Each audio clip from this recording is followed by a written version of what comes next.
All right, we are live with the fifth Auris podcast. So tonight we're going to be talking about Huntress, and I'm your host, Vampire_Toothy. So tonight we are joined by IamDwight, MoodyJo, Smackies, Uberwitz, SquirtleSurgeon, and DANinahurry. So as I mentioned, we are going to be talking about Huntress tonight, so I'll give everybody a chance to introduce themselves. So first, let's start off with IamDwight. Hello, I'm Dwight.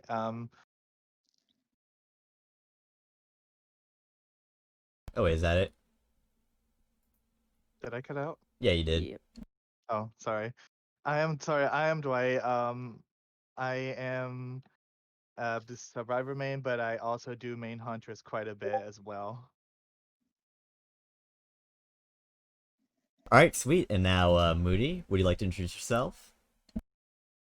Hey, I'm MoodyJo. I'm a hunter slash killer main with about 2,000 hours, and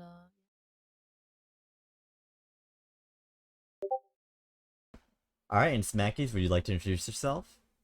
Of course, yep. I am another Huntress main, about 2.2k hours in the game, and I represent the Bear Head Bear Clan best clan. I have the same head on Huntress. Hell yeah. And Uber, would you like to introduce yourself? Yeah, my name's Uberwitz. I've been playing for 4,200 hours. Approximately like 3,500 of that is Huntress. I am a Hound Mask gamer.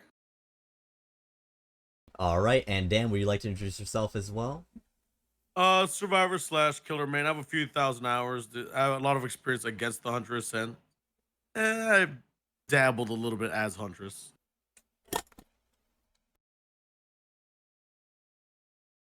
And sweet, I'll introduce myself properly now. So I'm Vampire_Toothy. I've been playing the game for about 3,700 hours now. I don't really play all that much Huntress, but I do play a lot of killers in general, such as Oni, Blight, Nurse, and, well, you know, all the really fun killers, I guess.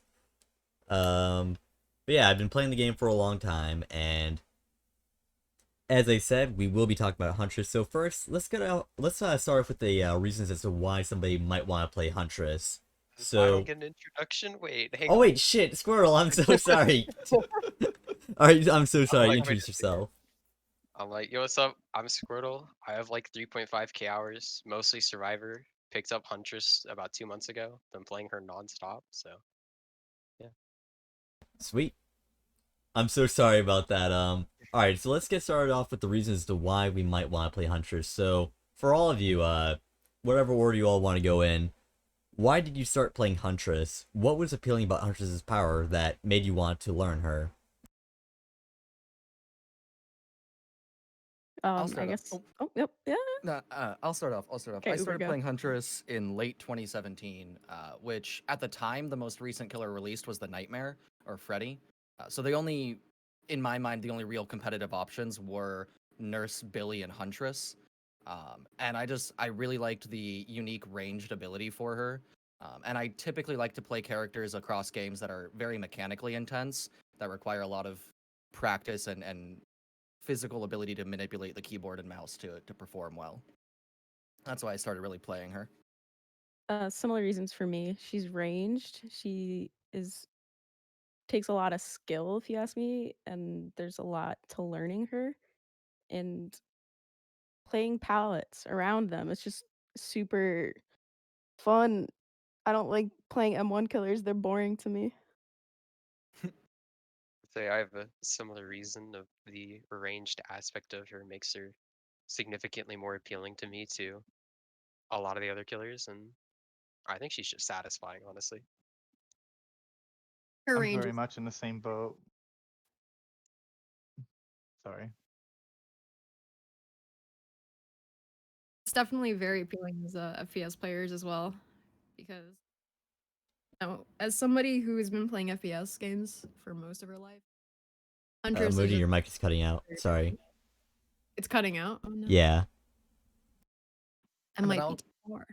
I'll double down on that, Moody, because I've played predominantly games like TF2 and Left 4 Dead 2 and Counter-Strike before really getting into DBD, and it does translate some of those FPS skill abilities, especially for games like TF2 that have non-hit scan physics for things like Soldier and Demo.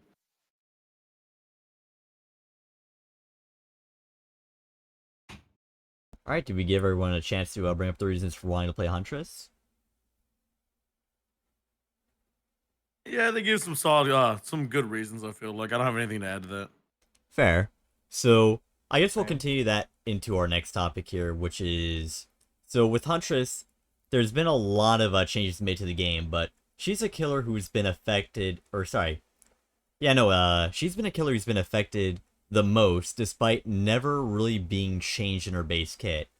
She has been around in the game for quite a few years now, and the devs usually have not really changed anything with her. Like, for instance, the only change that she has received to her base kit is that her lullaby is now non-directional, and then outside of that, she's maybe had an adjustment to one add-on, and I think that was Iridescent Head. So those are the only changes she's ever received, yet she's a killer that I feel like has always been changing as far as strength goes, despite never really getting a base kit update, whether it's be due to map changes, or the addition of new perks, or, you know, maybe she's just made less appealing by other killers.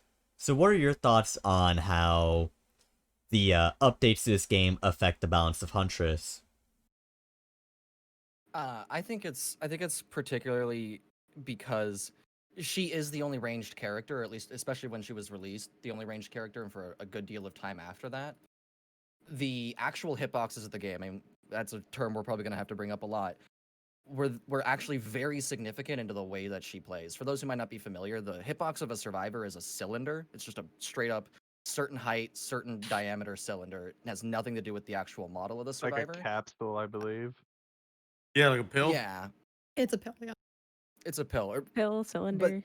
Amen. For Anyway. every other True. killer, it doesn't really matter the shape because the melee attacks are all the same, and she has this unique attack, and every little thing about a map's hitboxes and collision matter for her in ways that pretty much only affect her and now Deathslinger, or some might argue even Clown. And those elements of a map are not something that always get the most attention because they only really affect her and her hatchet ability. So every little change can change the way she performs, better or worse. And it's kind of frustrating sometimes because you run into so many situations where behavior is obviously not put in quite as much attention to that detail, and it just hits you in the face over and over, where your hatchets are colliding with things that are invisible, or in your favor, you're hitting hatchets that are obviously not touching where the survivor sees themselves standing. Yeah, I know, would like to. Oh, Sorry. sorry. This is what when I went in the podcast, I'm like, I know I'm gonna talk over everybody, or we're gonna talk at the same time. But I want to add to that. Like, yeah, there's a lot of map changes that they don't necessarily think about, or people not playing Huntress wouldn't really be aware of. So, like, take Coal Tower for instance. You're talking about invisible walls. When that map first came out, it was kind of buggy. You would break the wall up top, and your hatchet would go and hit nothing even after you broke the wall. That was frustrating to me because it'd be happening like live in games. Also, they took away some like trick shots with like the graphic updates. You can't throw through the bars up there, and little things like that, which used to make her like fun to play. It's just slowly disappearing, so you can't get those cool shots, and it's not as fun as it was in the past. And one thing I would actually like to add on to this, I know that I've probably played Huntress the least out of all of you, but I do know that there's also been other changes to the map, such as you remember those rock pallets that used to be really low to the ground, right? For those rock Yeah. pallets.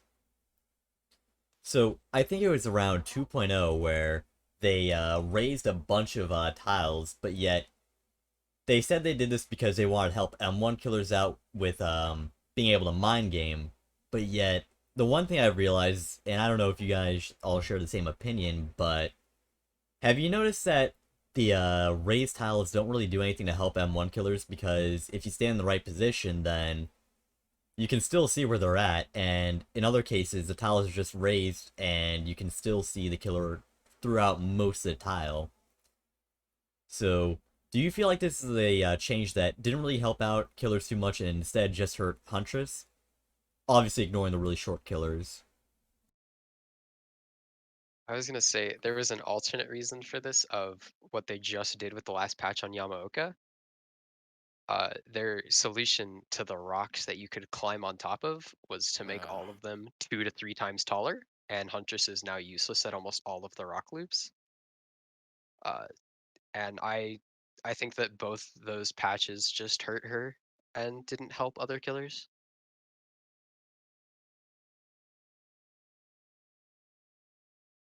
All right, Right, you're talking. I'm sorry. Are you talking about like the tractor tracks? When you say Those like, two. or because that's what's coming to mind to me They're when you huge They're say another example. yeah, like when you change and they change those tracks and you can't like you have to be at a specific angle if at all to even throw over those now. Well, there was also another update that actually happened back when Clown first came out, actually, where they raised a lot of tiles to help killers mind game. I remember this patch coming out, and I don't play a terribly large amount of Survivor to know if it really changes from the Survivor's perspective. And as far as M1 killers go, I try to avoid them like the plague. I feel like it wasn't necessary to add mind game ability to those tiles as a benefit for those M1 killers. Whether it actually accomplished that goal, I'm not even 100% certain, but I feel like it was unnecessary. But being centered on Huntress, I probably feel that way anyway. But even continuing on from what Smackies was talking about with the Coal Tower update and breaking a wall and having hatchets, the more prominent one in my mind is when Ormond came out. The very first PTB for Ormond, and even when it went live, hatchets could not go into the building. If you were trying to throw from the outside of the building into the building, it would just hit a wall and break in air. And being aware of all of those little things, be it from a bug on a map or just a weird hitbox relative to what the actual model for the map is I think part of the reason why we see Huntress have a pretty significant number of players who dedicate so much time to her, because it takes so much time to get everything in your brain to know offhand what hatchets are going to hit and what hatchets aren't. So it can be an extremely frustrating experience to be brand new to her. Yeah, I'll see a lot of newer players stand too close to tiles and it'll just collide. And they'll be like, what? I've seen people do this, but like they're too close, they're not throwing high enough, stuff like that. But do you remember when Leary's had that invisible wall in the center? Because that was frustrating. And non-Hunters players wouldn't know that either. It's like all these bugs. I have a theory on why that is. It's because there's a light source coming from the ground of that surgical center in Larry's, and they changed it from a dynamic to a static light source, and I think they gave that light source collision for projectiles on accident. And so you couldn't throw into it because it would hit the light source, and that's what it was actually breaking on. They fixed it, but damn. And it's just, and it happens over and over again. Bring up the Auto Haven tiles and how they made the walls way shorter, so where survivors can see into the tile, see the killer inside the tile. I feel like that's a very unnecessary change that they made to the tile height. I don't know. I don't know if I'm seeing this from like a killer viewpoint, but I just feel like survivors being able to see what the killer is doing inside the tile is a little ridiculous. Can they? Okay. I wasn't really aware. The other thing that you can do is, if the killer is tall enough, you can actually see them over the tile now because of how short those walls are. Yeah, exactly. That's what I'm saying. On Haven, they're all of the walls on, like, for example, like a jungle gym or something. The walls are so short that survivors can see into the tile. And I mean, a killer wouldn't know if a survivor's there because, you know, the survivor is, yeah, as tall as the wall. Well, given that map is about 90%, or those maps are about like 90% dead space nowadays, I almost don't want to harbor it against survivors if they have a little bit of a head start, because they're not going to hit a pallet or a window anyway. Yeah. The map is so empty, exactly. But I mean, if it wasn't empty, it'd be a little weird. It's empty, and yet you still hit nothing, always. There's Like corn? always like invisible, like brand new invisible collisions out of every single update. Oh yeah, I think one example actually is the coolers on Auto Haven, where despite being a very tiny object that you could honestly probably walk over it, the hitbox for it just goes all the way up to the sky. So that's pretty fun, I would imagine. It sounds like a throwback to when Haddonfield was still newer. You could get onto the picnic tables in the backyards and even the sheds in the backyards of certain houses by deadharding off the roof. So that they ended up adding a sky-high collision box to all of those pieces of map and blocked hatchets for a patch or two. And that seems to be Had what's to happening play now. when that happened. Yeah. But I can imagine It's- how frustrating that would have been. And that's what it is. Like, when you play a character for thousands and thousands of hours, you stop being surprised and you're just like, all right, I guess I'm just screwed on this palette for now. And I'm just gonna note it in my brain so that when I see a survivor running there, I'm not gonna bother and I'm not gonna waste a hatchet, or I'm just gonna disengage from the chase entirely and be like, not worth my time. Goodbye. It's like Ironworks no longer having windows at the top. I'm still so annoyed by that. I'm honestly. so upset at that. I'm I that so- shot loved was my hitting people- favorite. Hitting I love people those. through the broken window from the inside on the outside, right at that drop point on the outside scaffolding. Oh, I loved hitting people right there. Like, why? What was the point of adding a complete wall there? Like that It's- makes gameplay just so boring. And the breakable wall there, it makes no sense. It's just a waste of time having to break that now. It's not. I think it's because it's just not a cognitive change that they're making. It's not something that they're thinking about. It's a change to the map Also, without They consideration. completely for redid what the whole thing, basically. Yeah. Since you brought up the top of that, you could throw from the inside out, but not from the outside into that. There's like a small window up there, and stuff like that just makes no sense to me. So from the inside you could throw out, but from the outside you can't throw in. Like Yeah, their one-way hitboxes and hatchets collision, it just have makes no become a sense to thing. me. I was gonna say though, like with like bad collisions, like right when I started playing Huntress, one of my biggest issues was on Midwich, is the God palette downstairs that leads up the stairs. The hitbox of that like flesh mound reaches the ceiling for some reason. Oh, I've never tried know something like exactly what that. you're talking about. I've been cucked by it so many times. So it's like I don't even know how to, it's the weird palette like right next to the stairs downstairs. That's like Yeah, I the know what you God mean. palette, Yeah, where- yeah. Yeah. It's because Spawn. there's, for those who might not be familiar, there's two sets of stairs on Midwich. There's one with a pallet at the bottom, and there's one with a vault at the top, and they're on opposite corners of the map. And I think this is something I want to bring up since we've been talking a lot about map here.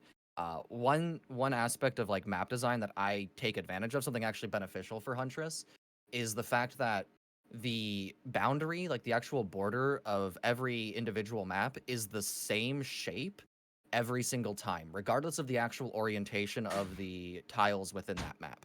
And using that to my advantage with Huntress to actually corner survivors into dead ends and into inescapable situations where, because Huntress has a line of sight attack, I can stand against one part of the wall and just aim to the other part and slowly pinch into the corner to get a free hit. And those kind of macro level map decisions are extremely important for Huntress because of her lower move speed. You don't have the same ability to spend as much time getting from point A to point B. You have to take advantage as much as possible of these line of sight options, which is why we've kind of been all commiserating on this issue where just because we have line of sight, even though it should mean that we can get a hit, it doesn't always mean that we're going to get a hit. Which is also with all made these true. different map issues. Which is also made true by one other change they made back during Ghostface's release, where they added in a million trees to Macmillan Estate and Autohaven. They basically planted a forest. Yeah, and like I can't fault them from trying to, like, you know, pay more attention to a specific killer, especially somebody. I know Ghostface was getting a lot of attention because of the way that Ghostface plays, either by using stealth just to circumvent the whole mechanic of terror radius and Stain not even trying to stalk anybody. So it's evident that behavior has the ability to put this kind of attention towards a killer, and it's frustrating that one of their proprietary killers and one of their most populars we've seen in the play rates, Huntress has the highest pick rate in red ranks, and still is plagued by these kinds of issues.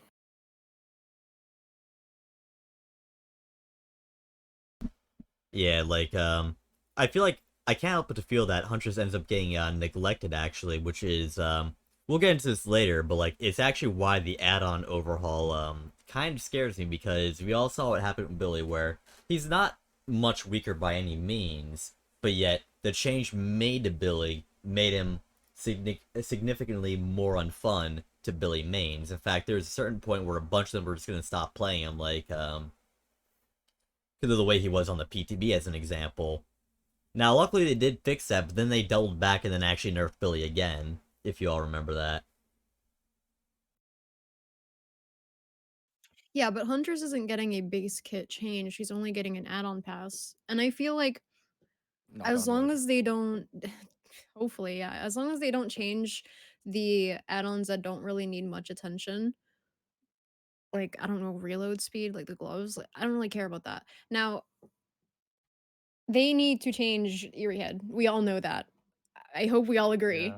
I feel like Yep. that Without a should doubt. not be in What? there. Yeah, I No. should have my full 5 stock of hatchets. You're Come on. correct. Free down? What do you mean? Eerie Head 5 hatchets, pause. Well, You know, one it's- in the chamber though, that can be fun, all right?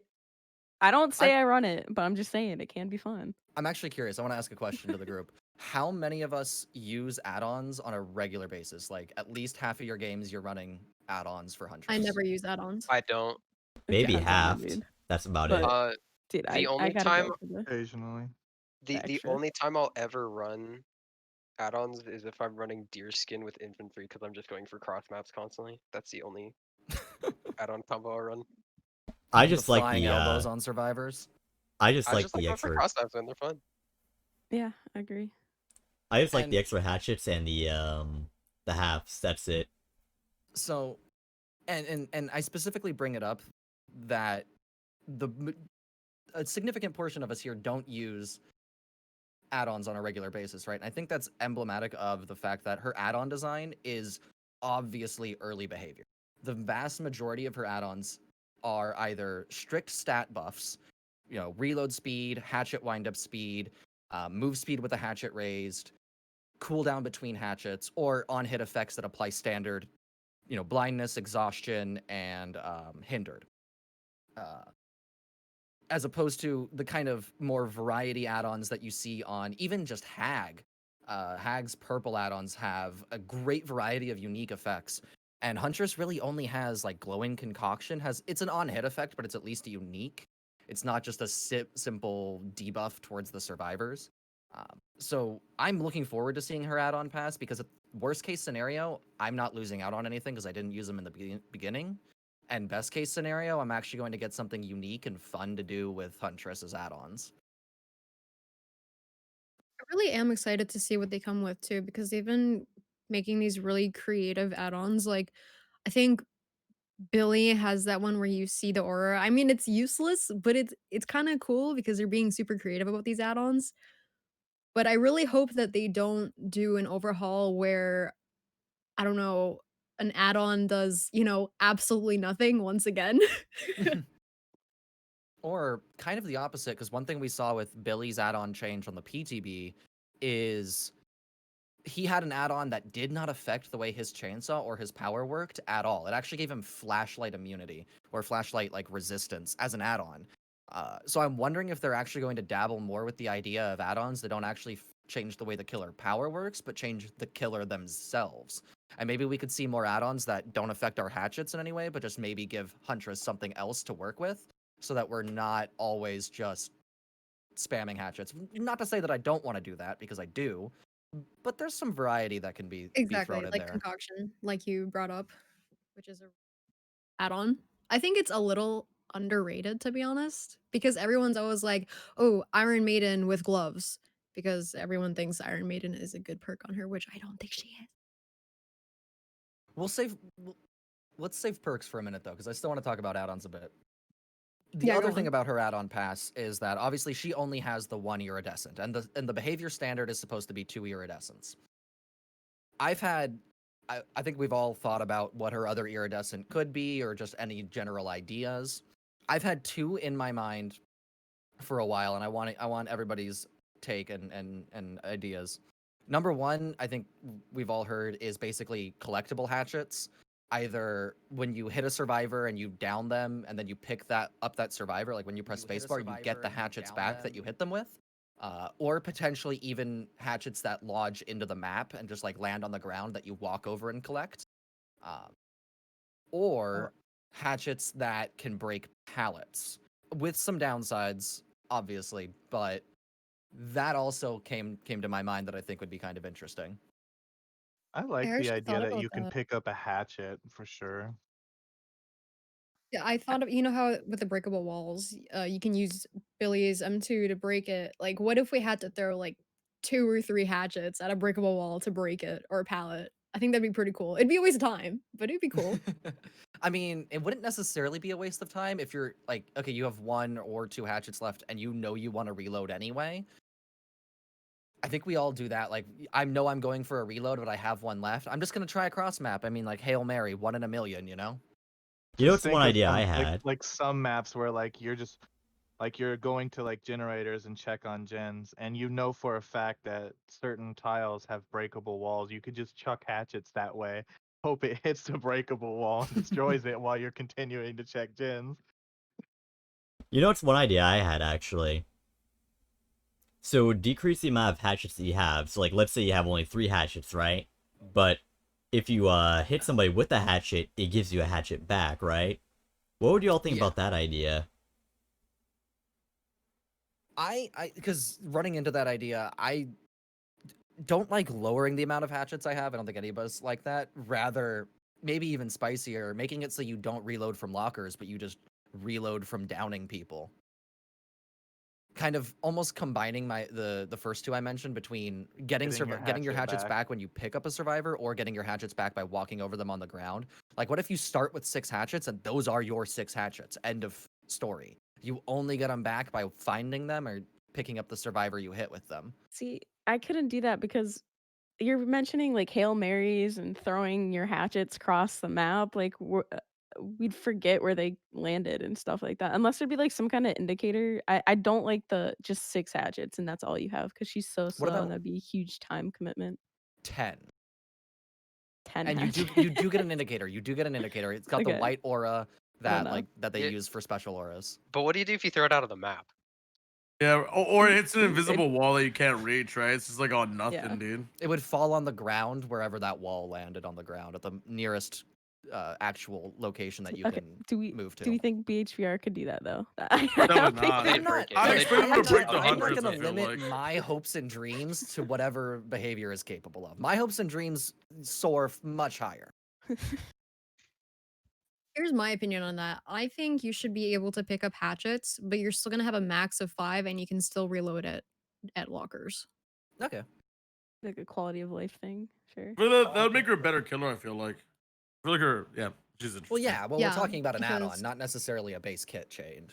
You have I think that'd be a really good idea, actually, because you have the option to just go walk up to the hatchet while you're still in chase, instead of going all the way back to a tile that has a locker. Like on Ormond, you know the really complicated tile with 300 billion walls and that window That doesn't have a locker for some that reason. doesn't have a That locker. doesn't have a locker. You have I to go all the still way to don't the fucking understand main that. building to get hatchets, you know, to get your ability. Same and with then go Squab. back and find that survivor that has probably gained so much distance on you that there's not even a point in going back. Hold on, in the Yeah. chat, what about the ability to throw your M1 weapon if you run out of hatchets? It better be an insta-down. If I'm Left throwing vote. that thing, it better take them down. No, that would be cool. Why- That would be a cool theory add-on. Not gonna It's lie. a twice as long charge, but it insta-downs. Now, that one better not be an add-on. That's just something I can do now. Yeah, that's I'm just gonna basic. yeet the whole axe. None of hatchets, just throw your weapon. You were talking about how hatchets were refrigerators. Let me show you a real refrigerator hitbox. Dodge this. It's a train Let's at that point. That's no longer a Let's just fridge. throw a whole He's house so at the old. survivor. Yeah. It's just a brick wall.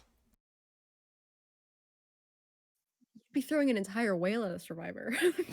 True. So I was like on the They deserve receiving it. end of that the other day. I had the most ridiculous hitbox, like playing Survivor from a Huntress. I'm like, oh, okay, now I see what people are talking about when they're complaining to me. But I feel like it's just the servers and like the new hit I- validation stuff. Like, but Yeah. It's some not of that the bad, hits I can agree honestly. with. You know, I wanted to jump in there, since if we're gonna transition to talk about hitboxes. I like to make the distinction between hitboxes, hit validation, and general latency, because there is a difference between the actual hitboxes being poor, which for survivor modeling they are, and for hatchet modeling they're beach balls, right? Between the hit validation, which is the server's rule set, how it decides whether or not a hit is valid or not, and then just latency when you have a spike of ping, whether you or the survivor has a spike of ping that cause the hit to be wonky. And it actually doesn't even have to just be ping. There are other network issues like packet loss and packet choke that can make hits very sketchy. Yeah. And I mean, they just enabled this hit validation. Has anybody really noticed the difference? I have noticed a tremendous difference. Like I've noticed more wonkier and questionable hits. Like, for instance, like throwing a hatchet through a survivor, and it literally just goes like directly through them, and even if there's another survivor like in front of them or in the way, it goes through the survivor you want to hit and hits the other one instead. And that's funny because there was a patch a while ago where they actually updated the Huntress's hatchet hitboxes to match the model, and they turned it from a sphere into a box that went just around the hatchet model. And because the survivor hitboxes don't match the actual survivor model, I had hatchets, and I have clips from, it was like a year and a half ago now, where hatchets are straight up going through survivors 100%. And I haven't noticed that happen to me recently. Granted, I've only played maybe 12 hours since they've activated hit validation. But I haven't noticed anything beneficial so far. I still do see hatchets collide with the space 8 feet behind the survivor's head, and I get the hit. Honestly, you could tell me that they didn't activate hit validation, I would believe you, because I have not noticed a difference. The only thing that has changed is that I maybe had one single hatchet where when I hit someone, blood came off of them, but yet it didn't actually injure them. But yet, yeah, Yeah, I have that happen at like once a night at least. yeah. I've seen it's very more rare, but- recently.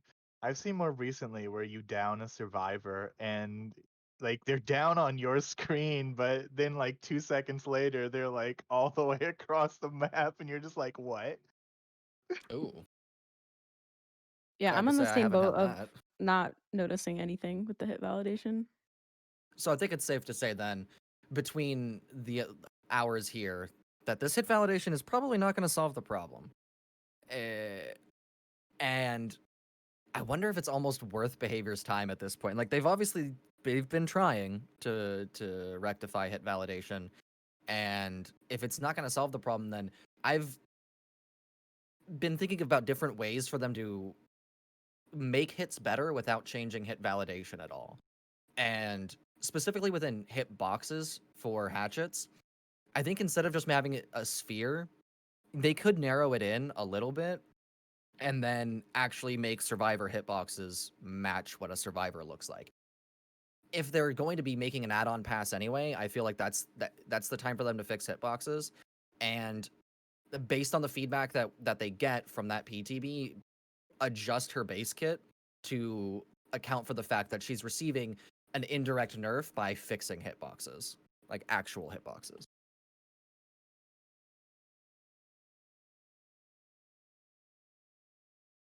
But again, that's just me. I'm gonna keep challenging the idea that behavior can accomplish it.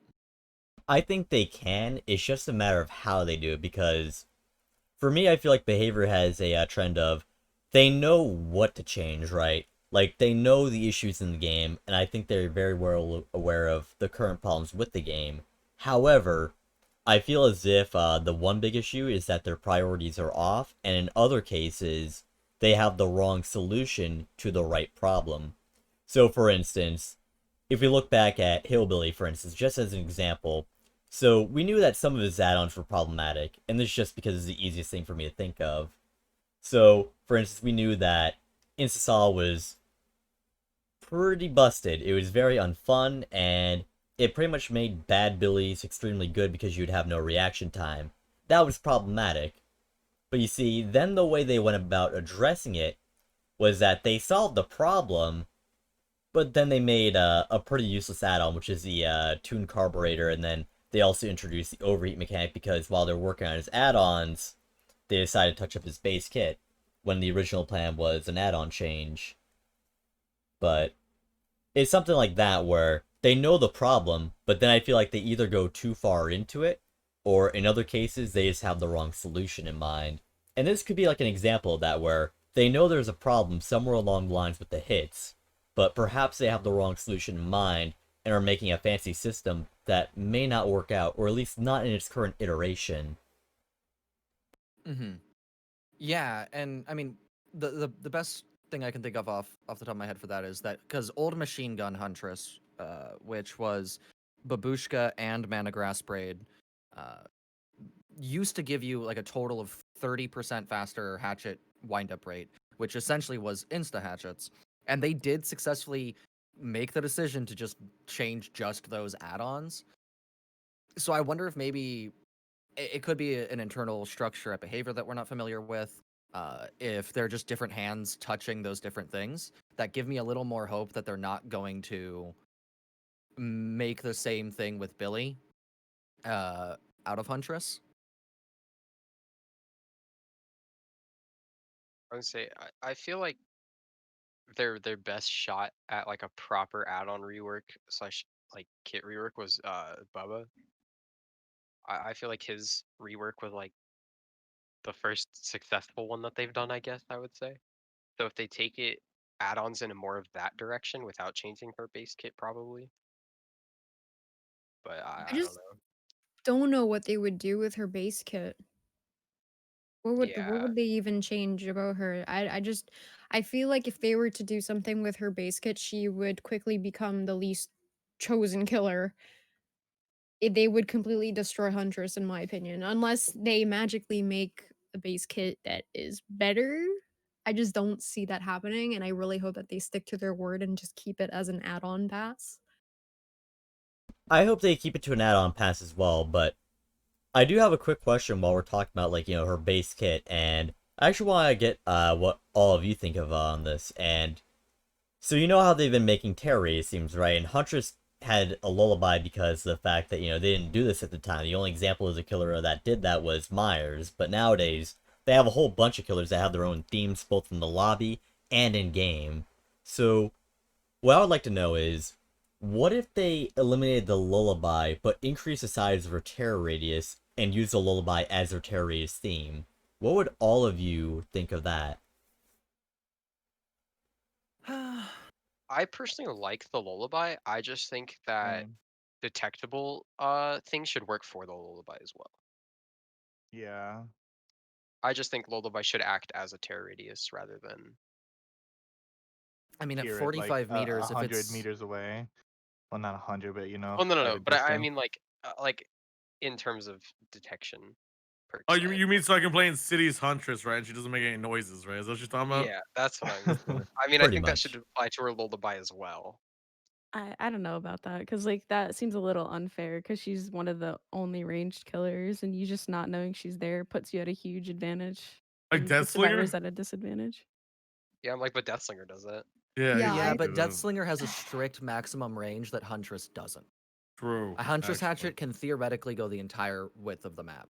I don't necessarily like the idea of turning her lullaby just into essentially a cosmetic thing. I like it to have a functional game impact, predominantly because it makes her more unique, and I like her to stay different from the other killers.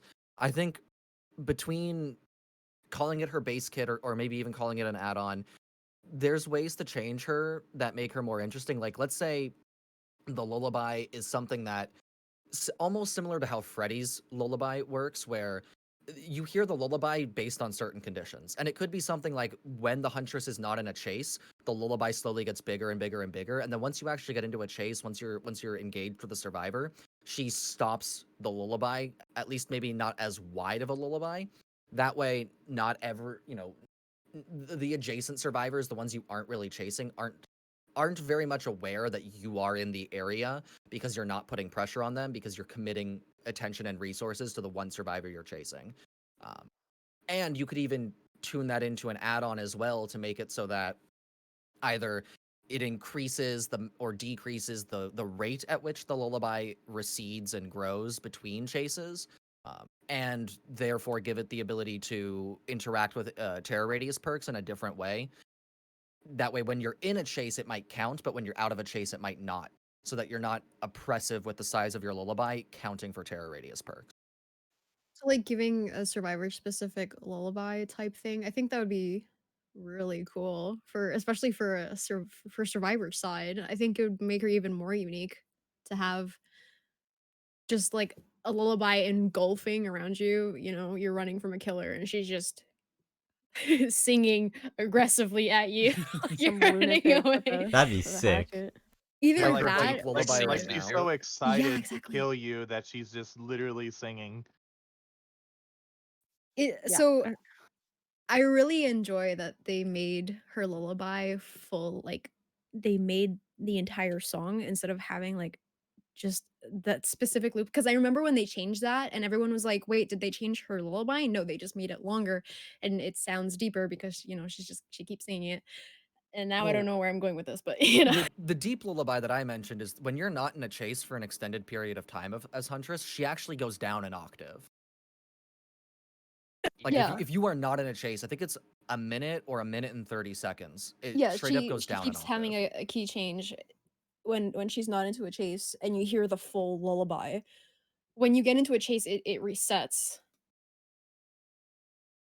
But my original point was that they either do that survivor specific lullaby or they don't change it at all because like you said, it's something that's very unique to her.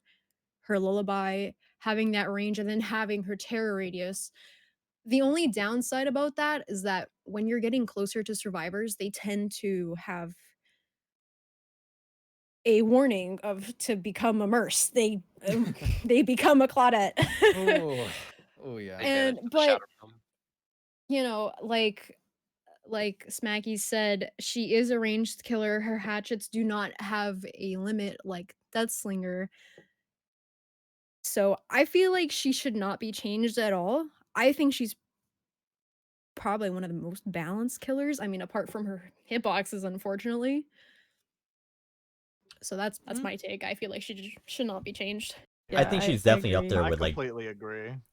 I agree for the most part. Like, there's some things I would like to see changed, such as, you know, certain add-ons that I feel like are a little bit redundant, or certain add-ons that are maybe too good, or, you know, the hitbox. But outside of that, yeah, I think she's like one of the most balanced killers, and she's up there with Demogorgon and Billy in that regard, in my opinion. I can definitely agree. I wouldn't be mad if she got no base kit changes, but I feel like there is an opportunity to make her more dynamic within different elements without even touching hatchets themselves. Like I mentioned with the lullaby thing, just giving you more ways to choose to play her, but rather than from what I see mostly is it's kind of like, I mean, there's your cross maps and threading the needle in terms of like the fancy hatchet shots, right? So giving her some other cool tricks that you can do. And going into the balance thing, because I think it's something that often gets called out as people call her like bullshit or unfair and whatnot. And there's a difference between somebody being a powerful killer and a killer being overpowered, in the sense that there's a ratio of like player skill to power output for killers, and Huntresses is extremely scalable, right? Because the length that you can throw a hatchet and the timing that you need for some of the hatchet shots to get through the small gaps in a wall require an obscene amount of skill that should reward the Huntress player with the hit, even if it's something that the survivor feels like there's no so-called counterplay to it. And that's not being OP, that's just being really good at the killer. But yeah, I was gonna say, I feel like Huntress has like what I've seen in the community is like the most dynamic range of she's underpowered to overpowered I've ever seen of any killer. That's true. Yeah. Like nobody can make up their mind of, or like the community itself just can't decide what she is. Honestly, I feel like the people that say she's overpowered don't understand how she functions and haven't played her against her enough to fully understand how easy she is to counter at specific loops and specific maps that work against her. You don't want to be caught in the open, and you want to play tall loops in areas where she can't hit you. I actually used to be part of the issue there with thinking that Huntress was too good. Like when she first came out, when I was like really new to the game, I used to think she was like the most broken killer ever. But then she slowly grew into becoming my favorite killer to go against, and now it's here anymore. It's all Deathslingers, Spirits, Pyramid Heads, and all of them instead of Huntress. I want more Huntress again. I wanna call out. It's talked about the chat that she's map dependent, and going into that, like we mentioned, like Smackies mentioned, tall loops and loops where she can't hit you. I think all of us are familiar with rock loops and how terrible, we mentioned them earlier, how terrible they are for Huntress. I think it's important to call out why they're terrible for Huntress. And it's because the constant change in the direction that the loop is running. It's a rock loop, generally speaking, is always turning. And that's preventing the Huntress from establishing a line of sight long enough to throw a hatchet. Especially if you have that hatchet primed, you're already a 110 killer, and with a hatchet primed, you're even slower than that. Being cognitive of what types of loops are on a map based upon whether or not you're on Azerov's or Macmillan or Midwich or whatever it is, being cognizant of the shape of the loop you're at and choosing which loops to prioritize before you're even in the chase, when you're working on that gen, looking around you and seeing, okay, there's a jungle gym to my left and there's an L wall T wall in front of me that have, maybe the jungle gym has a pallet, the L wall T wall certainly doesn't. But do I even need a pallet, or is that circular set of trees going to be enough because she can't keep line of sight on me long enough to land a hatchet? Plus, she's 110, and when you wind up a hatchet, she goes to 77%. That is slower. So slow. She's the slowest killer when she's using her ability. Isn't it like 3.04 meters per second? That's what that totals up to, right? Right. No, it's gotta be a little bit higher than that. 3.08. My bad, I was slightly off. It's slow, is the point. And really slow. I know I'm generally speaking on my own on this one, if we're going to talk about maps still. Because I'm actually a fan of running Larry's, Midwich, the game. All of them I actually like to play as Huntress. And if I recall, as I've asked most of the people here, I don't know about Dan or Squirtle, how do you guys feel about those maps? Is it Midwich really bad for Huntress? That's what I thought. I think Midwich is actually like a pretty good Huntress map. I just think it's boring. I just think it's really boring. You just have the really long hallways. Yeah, like it's not. I wouldn't say it's fun, but it's not bad for her. And similar for the other maps. Here's my thing with why I like those maps, and it touches on what I mentioned earlier, that so every map has like a set design to it, the shape to that map, and abusing, or maybe not abusing, but using to the wall of the map to my most advantage. I've spent so much time on all of those maps that I know cognitively where I'm at relative to basement or the center of the map when I'm in the middle of a chase, and I can make a decision to, instead of chasing like right behind or through scratch marks, basically walk away from the chase and shortcut to the other corner of the map where I know the survivor is going to end up. Because the game, Midwich, and Larry's are all square or rectangular maps, there's very little pathing that a survivor can take to break away from running, especially if they're on the outside edge of Larry's, or if they're on the top layer of the game. There's not a whole lot for them to work with to change that flow of the chase, even if I'm not running directly behind them. And cornering the survivor and just pinching them off from their options to get the hit. And so when I'm playing, especially Larry's, I'm getting a lot of angle shots where I might be standing, the corner's in front of me and the wall of the map is on my left. So the only direction the survivor can go is to my right. So as long as I maintain my aim to my right, they're going to walk in front of my aim at some point and they have to take the hit. But with more unusually shaped maps and more open maps, there's so many possibilities that I can't account for all of them. And so there's more opportunity for the survivor to duck out from under me.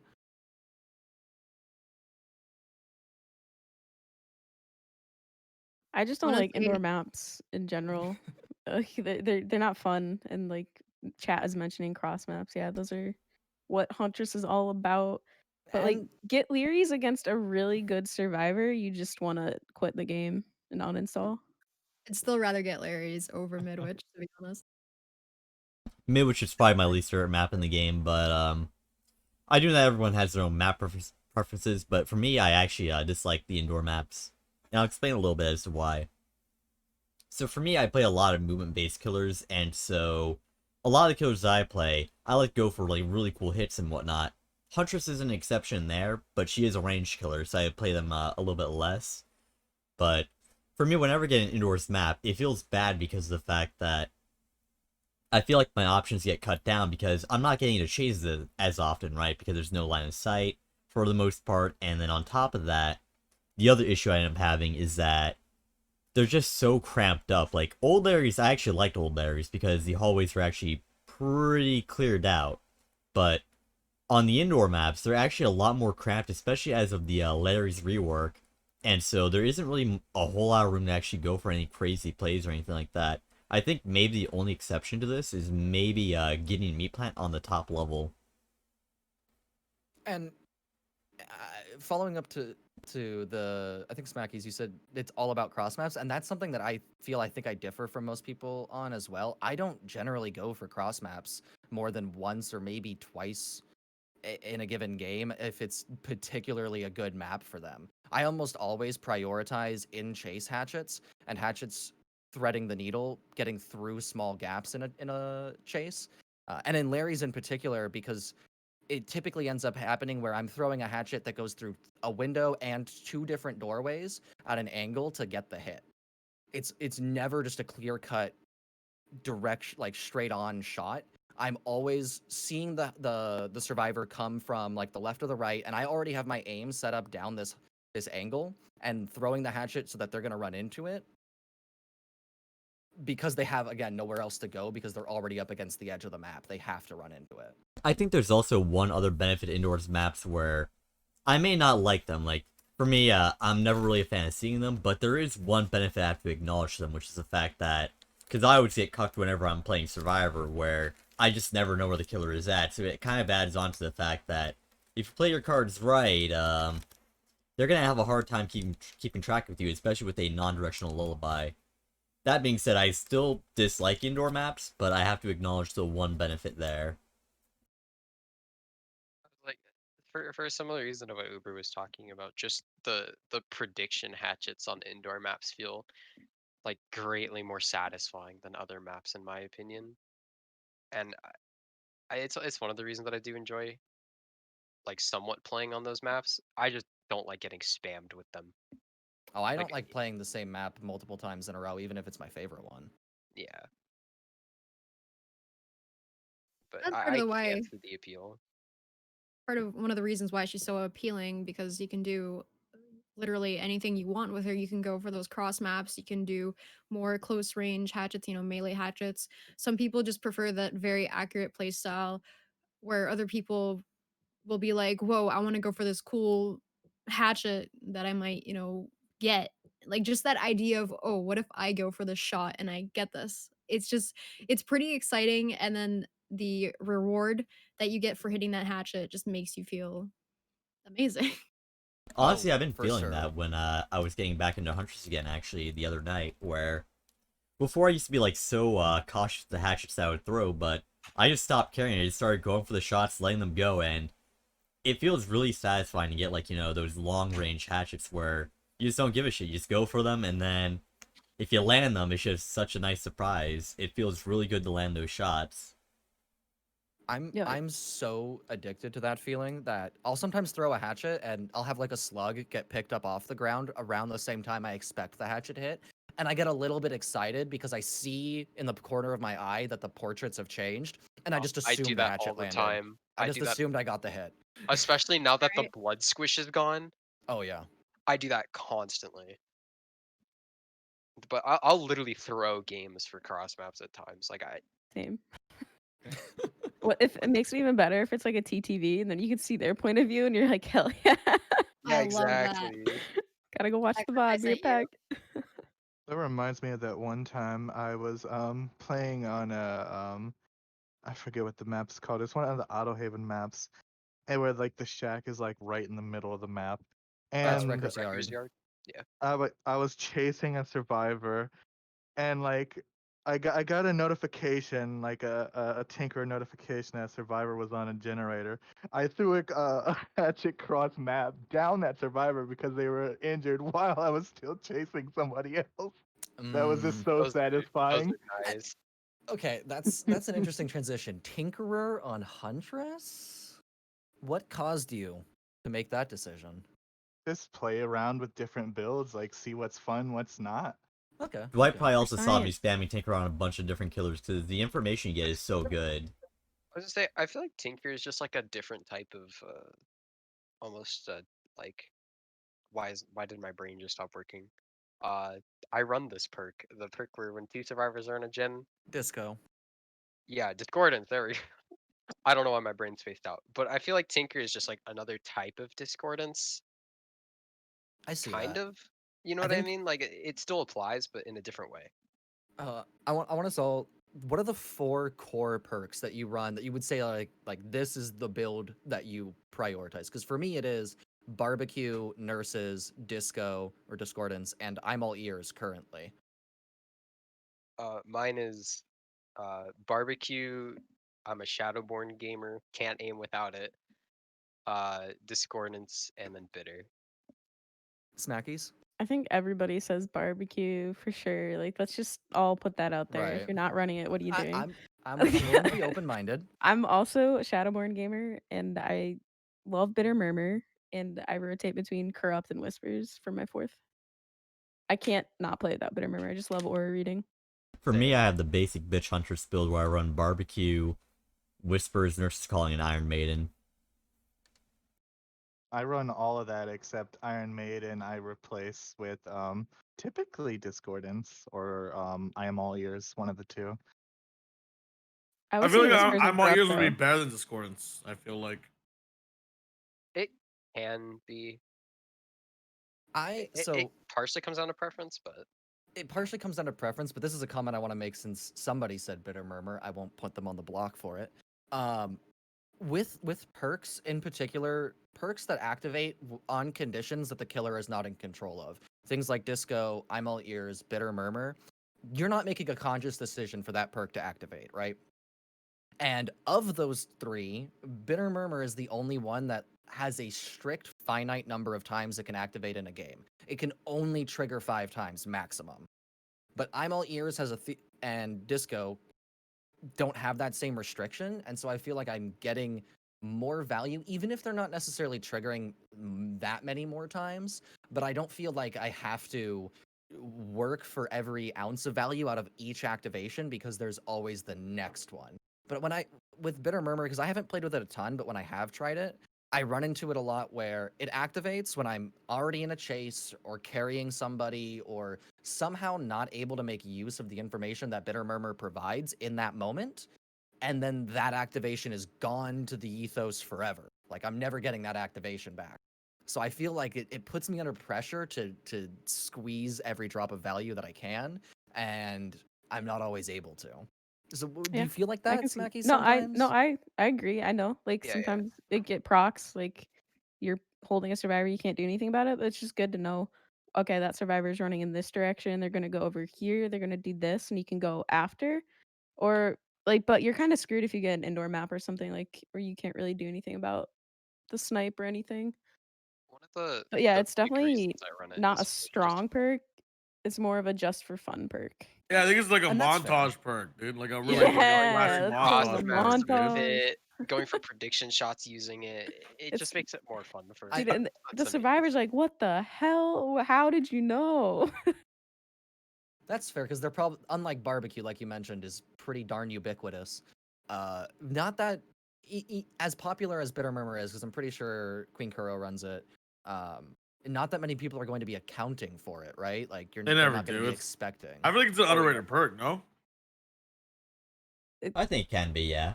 If a survivor has a brain, they're gonna figure it out real quick, and then they'll just stand behind something and I can't hit them, or I've don't never run in a thought, straight damn line. it, damn them It and their still bitter does murmur, tell you, dude. Like, but even then, Bitter Murmur becomes a mind game then.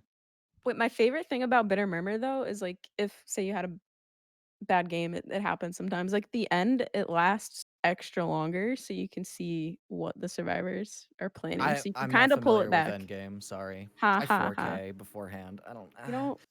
Ooh, same. It's just I don't play to 4K though. Yep. I'm No, just saying it happens. I'm teasing you, Smackies. No, that's a good point. And Smackies, you said it yourself. It's a for fun perk, right? And in Yeah. a similar vein, like I'm running I'm all ears, not because I think it's the most powerful perk I can run. Obviously, it's not the most powerful perk you can run, but sometimes it's just nice to have a perk that you enjoy, even if it's not the fun one or the strongest one. It's just what Yeah. tunes to your playstyle is different. Whatever works for you. Yeah, and I also want to call out because we briefly started talking about it before we got on the recording is slowdown perks. Because before I ran I'm all ears, I was running corrupt intervention on a regular basis, and this was a couple of months ago, right before the change to MMR, where I felt like I was just bullying kids. But with slowdown perks, in particular for a killer who has 110 move speed and a power limited upon map orientation, given that you have to spend time reloading, and on some maps that's just more than others. What's everybody's opinion on running either like corrupt and pop or like multiple slowdown perks as Huntress, as like a newer player? Let's say like so for the people who aren't already landing cross maps on a regular basis, which ones would you recommend? Like which two slowdowns, or which of the two? Like yeah, which maybe not necessarily two, but like which slowdowns? Because I picked corrupt predominantly because when I started running discordance, I was running into these situations a lot where I would spawn in, and within the first 10 seconds of the game, discordance would activate on 2 generators on opposite ends of the map. Oh, And yeah. as a low move speed, low mobility killer, I felt like I had to make in that moment. I had to suddenly decide, all right, which one of those gens is gone? Like it's gone. There's nothing I can do about it. I'm gonna go to one, get the 2 downs, and the other one's gonna be done. So running corrupt to mitigate the impact of Huntress's generally speaking low mobility when there's going to be survivors spread around the map a little bit more often than conglomerated into like one corner is it synergizes with the Huntress's issues more than perks like pop or ruin. I feel like if newer players run corrupt, they're gonna see a lot more immersion. I see people outweighting it a lot and just like hiding. So I think you need to run whispers if you're gonna run corrupt. Here's my Um, thoughts. Yeah, it's just really frustrating when they outweight it. I It's find like, that most happens a lot. survivors typically They're hang scared of around the Huntress. corrupted gens They're so other scared of than her. looking for different ones to do. So my thoughts are that I think the perk really depends on where you're at, right? So for instance, what works on new players is not going to work on good players, and what works on good players is not going to work on new players, because people play very differently at different skill levels. So I feel like you need to know the kind of players that you're against. So for newer players, I personally think that pop is better due to the fact that you know they're going to be immersed, so you might as well get that extra regression. But as you start going against survivors who are more comfortable in their abilities, I think that Huntresses should switch over to corrupt, because Huntress is a slower killer, so as the survivors get better, you're going to get less value out of pop, and so the early game is going to matter a whole lot more. So I think it really depends on the rank and the skill level of the survivors that we're talking about, because with her being a slower killer, people can really take advantage of the fact that it takes her a very, very long time to actually make it to a gen and then kick it, to the point where you would actually end up losing value out of pop. So I think in the long run, I would recommend corrupt intervention. Yeah. That's Yeah, what I and- started with, and I would agree. And like Smacky said, pair it with whispers.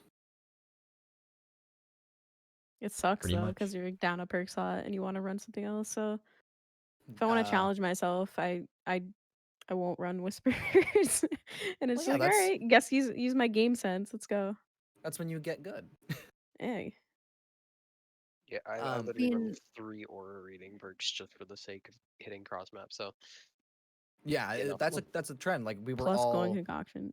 all just running yeah. aura perks, and being able to benefit from that information on a macro level, like Smackies you were talking about with Bitter. Even if you're not getting a barbecue like a cross map off of a Bitter Murmur activation, you're taking in that information and you're applying it to your next couple of decisions, or maybe even the decisions you're making 1 or 2 minutes down the line, to still have success with the perk, even if it's not something that gives an immediate feedback. Continuing on perks, since that's perks that are good for Huntress, how about all the perks that don't work with Huntress? Like exposed and basic attack based perks and terror radius based perks. How many of them are like, do you feel like could be adapted to work with Huntress, or maybe Huntress could be adapted to work with her? I'm just gonna 'Cause immediately say Surge. Is Surge terror radius dependent? No, Yes. it's actually it's 32 meters, so it's a set range, but it does not apply to hatchets. Right. Remember like when it would- infection? Oh, sorry. Go ahead, Moody. We always talk at the same time. I know. Fine, you go ahead. Stop. You go ahead. It's fine. Yeah, I was just gonna talk about infectious fright and how now it applies to hatchets and before it didn't, and it's just funny. Like stuff Wait, like that. infectious fright Wait, works does with it? gadgets now? It applies to hatchets.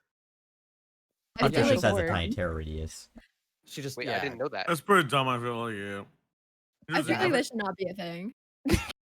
I It didn't kind before. of I I kind of- swear, it used to be basic attack, and now you can use them. It No, was no, no, that's I didn't so know that it bad. applied to hatchets now. That's a new. That's I so didn't Am I know- losing my strong. mind? Because I swear before it So- didn't. It was like basic No, before attack, it and then I didn't. threw No, it on just for like, haha.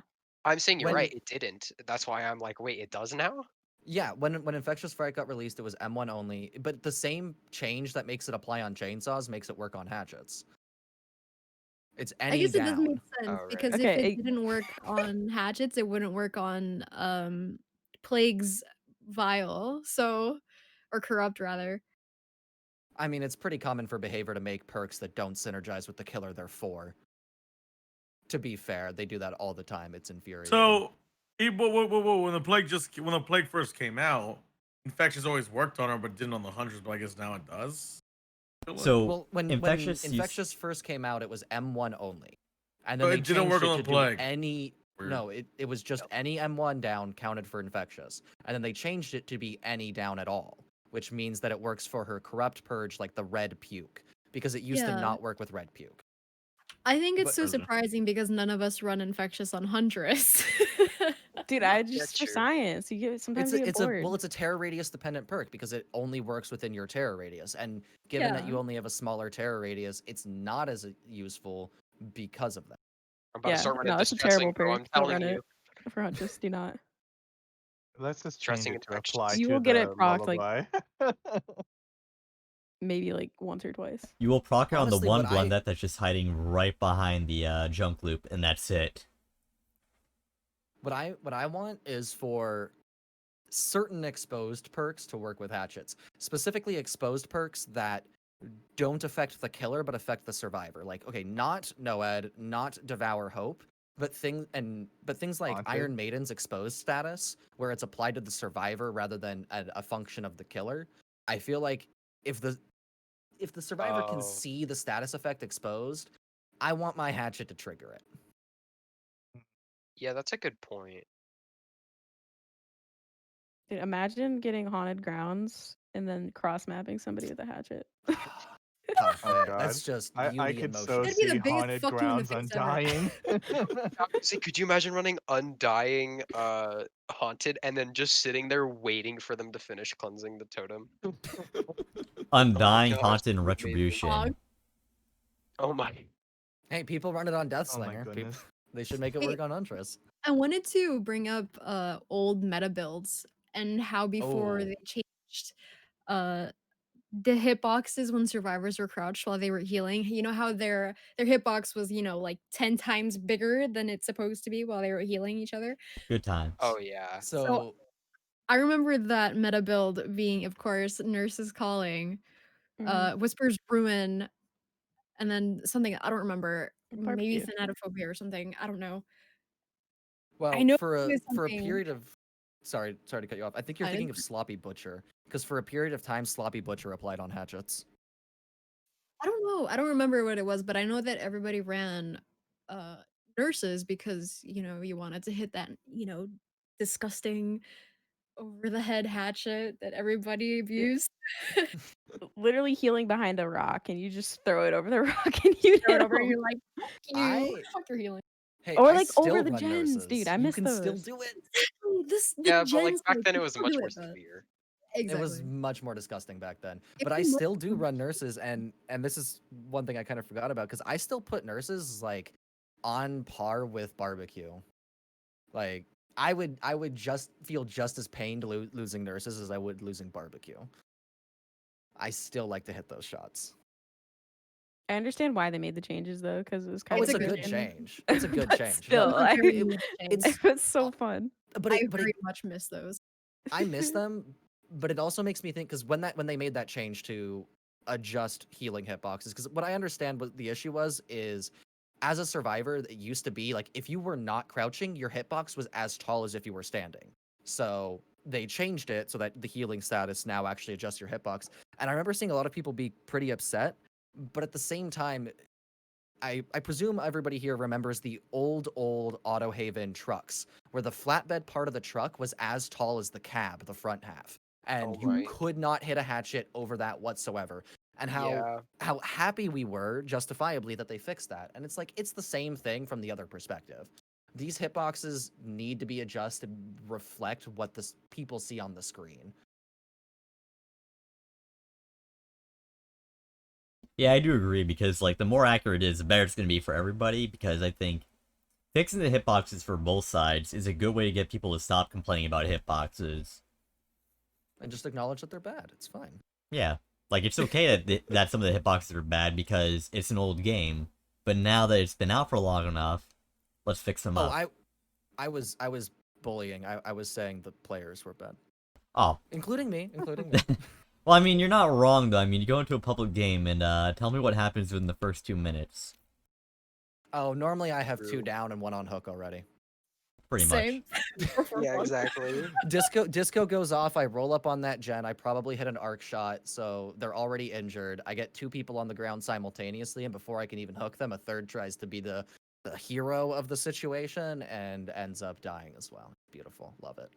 That's why I keep playing Huntress. So, that actually makes me think of something. I want to ask you guys. When Deathslinger came out, there was, from my perspective, a prevailing opinion that Deathslinger is better than Huntress.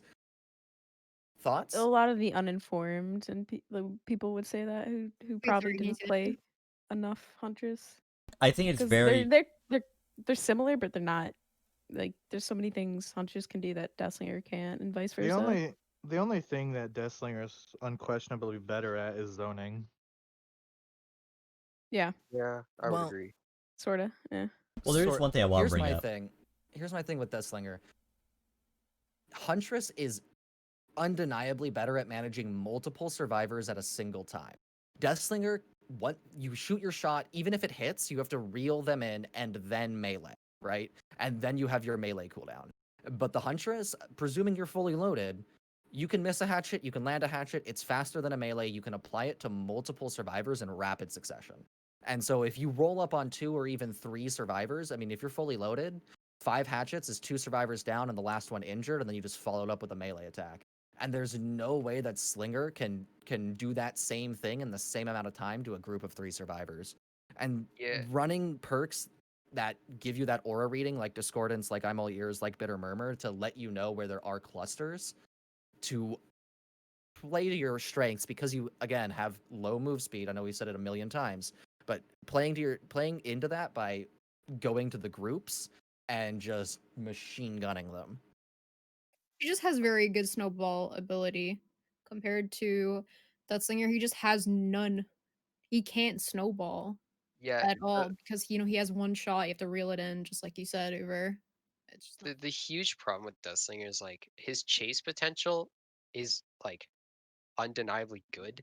I wouldn't say it's great, but it's good. But his overall game pressure and map pressure is terrible.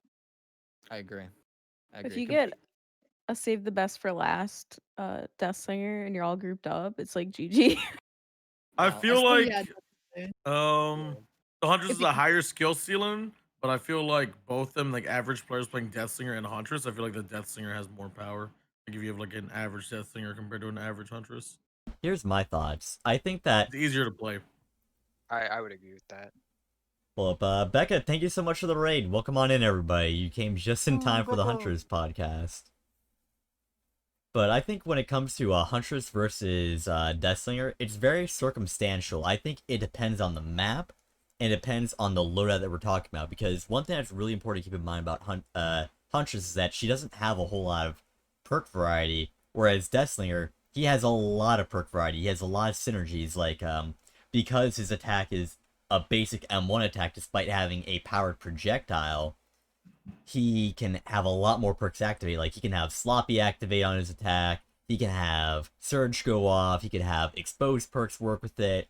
Pretty much every perk in the game works with Deathslinger. I mean, you could even make Infectious Fright work on him, because you'll just put on Monitor and it... Wait, no, that wouldn't work, actually, because the chase ends. Alright, excluding Infectious Fright, then. But he has a lot of perk synergies, and so...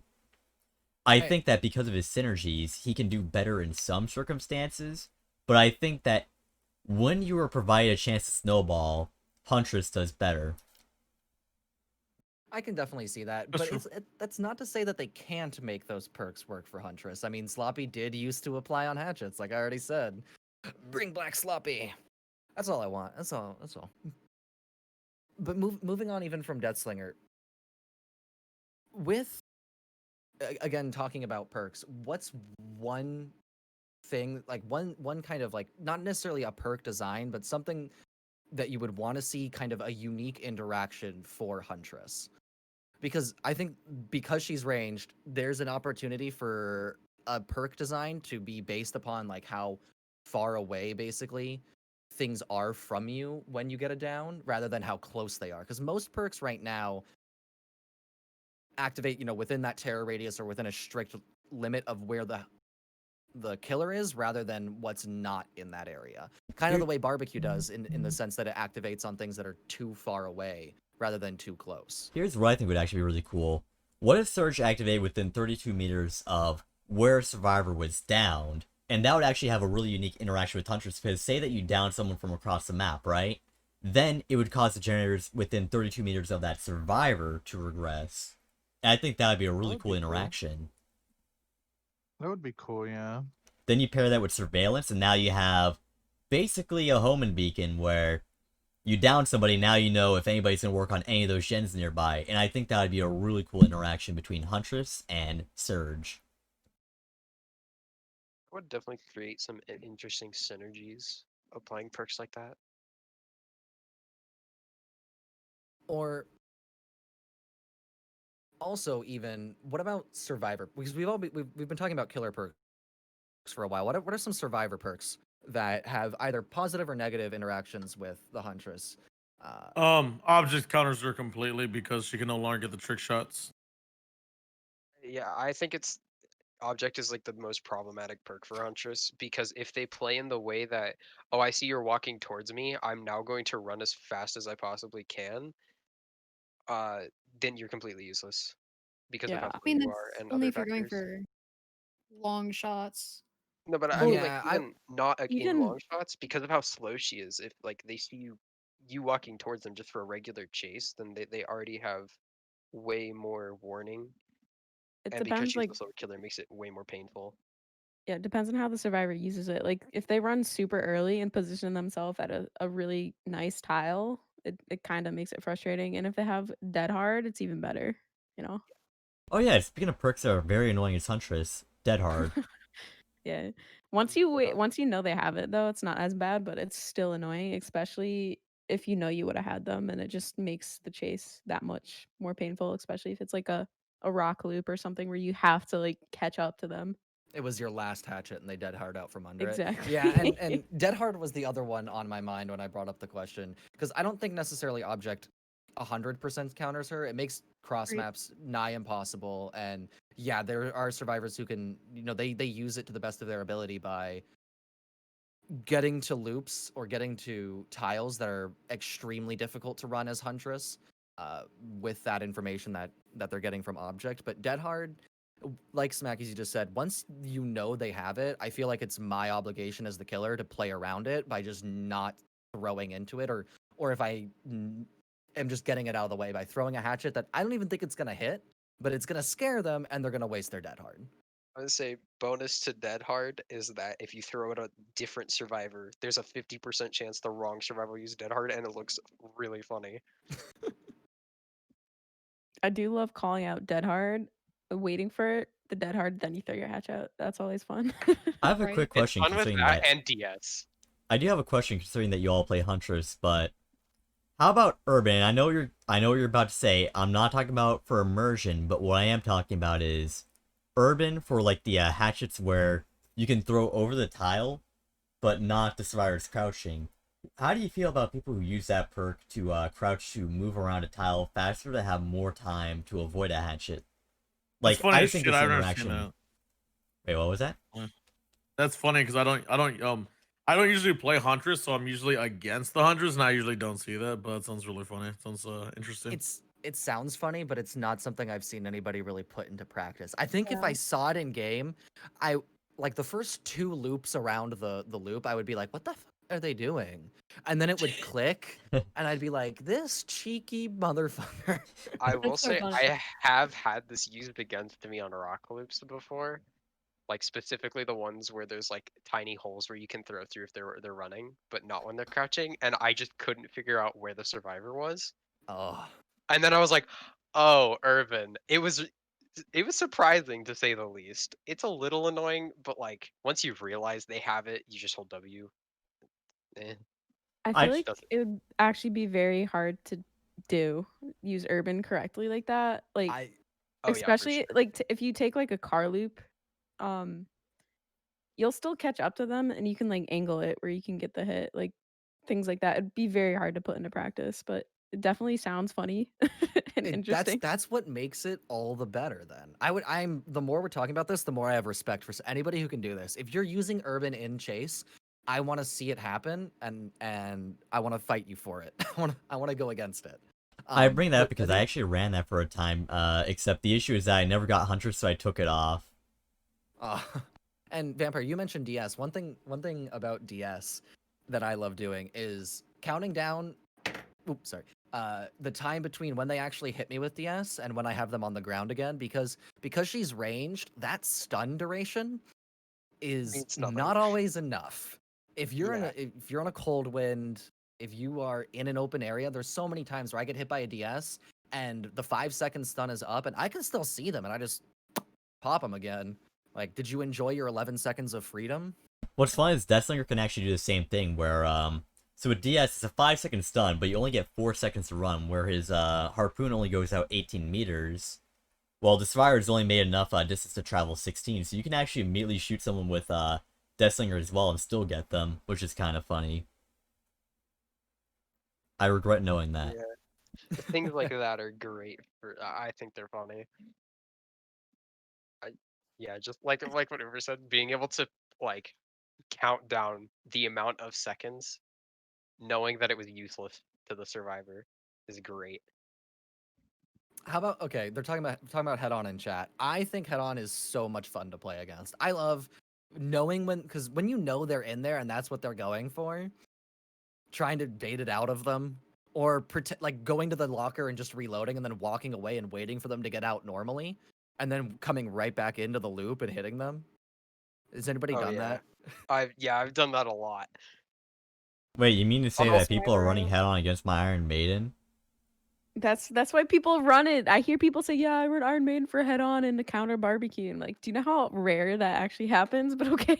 I had this one Meg the other day actually where I was playing Huntress and she kept on going for head-on plays, and I'm pretty sure I got 5 remember that. exposed downs on her from her just trying to head on me. Jeez. I mean, head on is pretty satisfying to run against Huntress because you know she's gonna check the locker for hatchets. Dude, when she Yeah. needs to check the locker, you just head on her instead. And now that there's deception, Oh my god. Oh, Deception is so fun, actually. I don't think I've been deceptioned yet. I Ugh. thought somebody deceptioned me, so I didn't check the locker, and then I went to reload to a different locker, and then they jumped out of it, and I was like, "Oh, you were just dumb." I was so sad. I had a The Mega moment Mind when Felix you- who ran Deception with Quick and Quiet. The Yeah, moment I've when seen you're people do reloading that. hatchets and you find someone in the locker instead.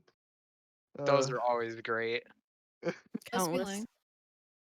I mean, speaking of being dumb, the Free day hook. the day that perk dropped, I forgot it was a perk, and I genuinely thought lockers were bugged for like 3 straight games because it kept happening where the locker doors would fling open, and I was like, "What the?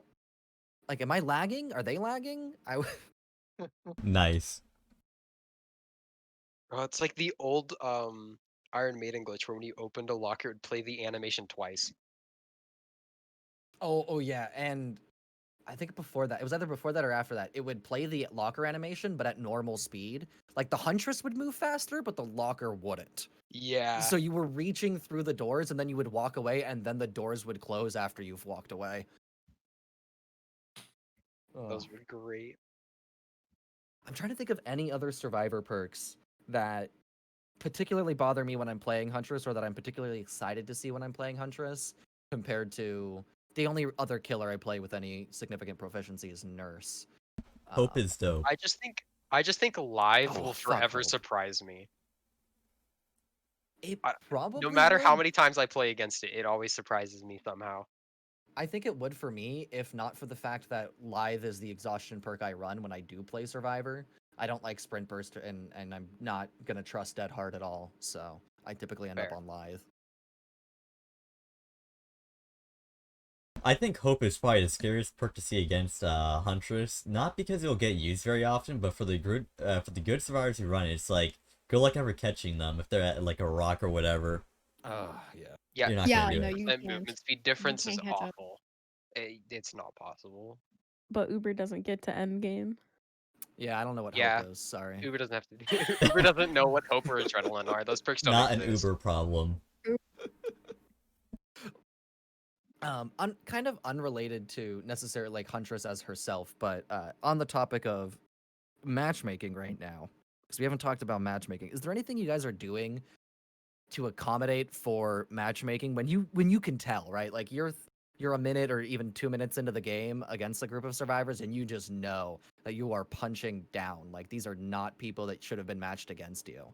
If I accidentally tunnel somebody, I'll leave them slugged and let them get picked up. Sometimes, depending on how it happened, but otherwise, My favorite thing to do is to never hit the same survivor twice in a row. So I'll injure them, and then I have to hit somebody else before I go back to the first survivor. But because Huntress can still just ping pong between targets and deal out death across the map, sometimes I still end up just putting them on the floor back to back. Yeah, I My try biggest- to not slug as hard when I realize that I'm going against literal rank 15s because it just feels mean. yeah. Like I've a been- little easier on them. I've been getting non-stop games where I'll get like really new survivors, and then what'll happen is I'll say to myself, or I'll even say it out loud, saying, "Alright, these guys seem really new. I'm gonna try and be nice." And then 2 minutes later, I have them all slugged on the ground, and I realize, oh shit, wait, they're all on the ground. Whoops. I've definitely done that. I do that too much. I don't even mean to But- do it Definitely. either. They just kind of run into me. It's like, alright, what else am I gonna do? You have a flashlight in your hand. Of course I'm gonna slug everybody. Right. When they start I'm- saboing you. Or that, Alright, yeah. your ass gonna be slugged, it's fine. Do you guys think MMR got turned back on? Oh, Have- definitely not. I would be able to tell. I think it's I still just- off. I just think that matchmaking is fucked. I was Yeah, getting I'm- like 20-minute So queues true. when MMR was on, dude. It was the worst thing ever. That's the reason I think it's not on. Queues would be longer, and also, even with MMR, I don't think you would be seeing as many like rank 12 through 18s. Oh, as definitely you are not, red dude. rank. I got so many 4-mans like with keys like almost every single game. Like it was actually ridiculous. Yeah. Like, it blew my mind how like fucking tough these teams were while MMR was on. What I would get is, I- when MMR was on, I would play Oni because he's my main, right? And I would get literal rank 20s who just pick up the game for the very first time. But then, if I switch over to a killer like, let's say, Pyramid Head, who I have never played in my life, I would actually get some of the best survivors I've ever seen. And I'll even recognize some of their names too. And it's just like, wow, thanks MMR, you're working as intended. let me bully baby survivors, and if I want to learn a new killer, I guess I'll get stomped. I think part of that played into my experience, which actually was surprisingly not terrible with MMR. But I think it goes into the fact that we don't know how they determined winning and losing in their definition of MMR, and I think because especially with the killer players, because MMR was specific to each individual killer, the number of games you had to play that were considered wins were so excessive that the only way to accomplish decent matchmaking with MMR was to be a complete one-trick pony and just play one killer over and over again and play it to the point where you were taking down 4Ks on a regular basis, or basically just curb stomping games to actually be considered victorious as the killer, and that was what was throwing matchmaking off so bad with MMR. I think, though, the issue with that theory is that, for me, those were my Oni games. I would pretty much win, like, 95, or even, like, maybe a higher percentage of my matches as Oni. Now, granted, maybe the fact that I gave people Hatch more often than others may have had an impact on it, but basically, I would slaughter a lot of teams with Oni, or nowadays it'd be Blight as well, but Blight didn't exist back then. So with Oni, I pretty much one-tricked him for a very long time because I got bored of the other killers, and I still got baby survivors every game, which essentially made the problem worse. Like, and I mean baby survivors as in they just picked up the game for the very first time, as in Jake just walked into a locker in front of me slowly. Mm-hmm. Right. I would say something that Coconut was talking about the other day about MMR was like the way that he felt it worked was it only compared your like last like 3 to 4 games to what you would queue into. So like the results of your last 3 games are determined what survivor you went against, is like the way that he was explaining how it felt to him. But I don't know. I don't think anyone understands MMR yet. I Yeah, just that's wish they true. got rid of it. Yeah. Or were way more transparent about what actual calculations they were doing to consider victory and losing in the game, because I personally don't define victory to be like 4King as killer or escaping as survivor. I don't think they'll ever turn it back on for some reason. Like, I feel like they fucked up pretty hard last time with the whole giving people really long queues, dude. So I doubt they'll turn it back on, but we'll see. They better just let us pick our killers again. I just hate not being able to swap. Like, say I'm not playing Huntress and like I'm bad and I see a really good team that I want to play against and I can't switch back. It's just frustrating. What I would want to be switched off for is the fact that I run into people who I recognize somewhat frequently. Like, I'll run into, like, Ed's group, for instance, somewhat often, at least, like, once a month or so.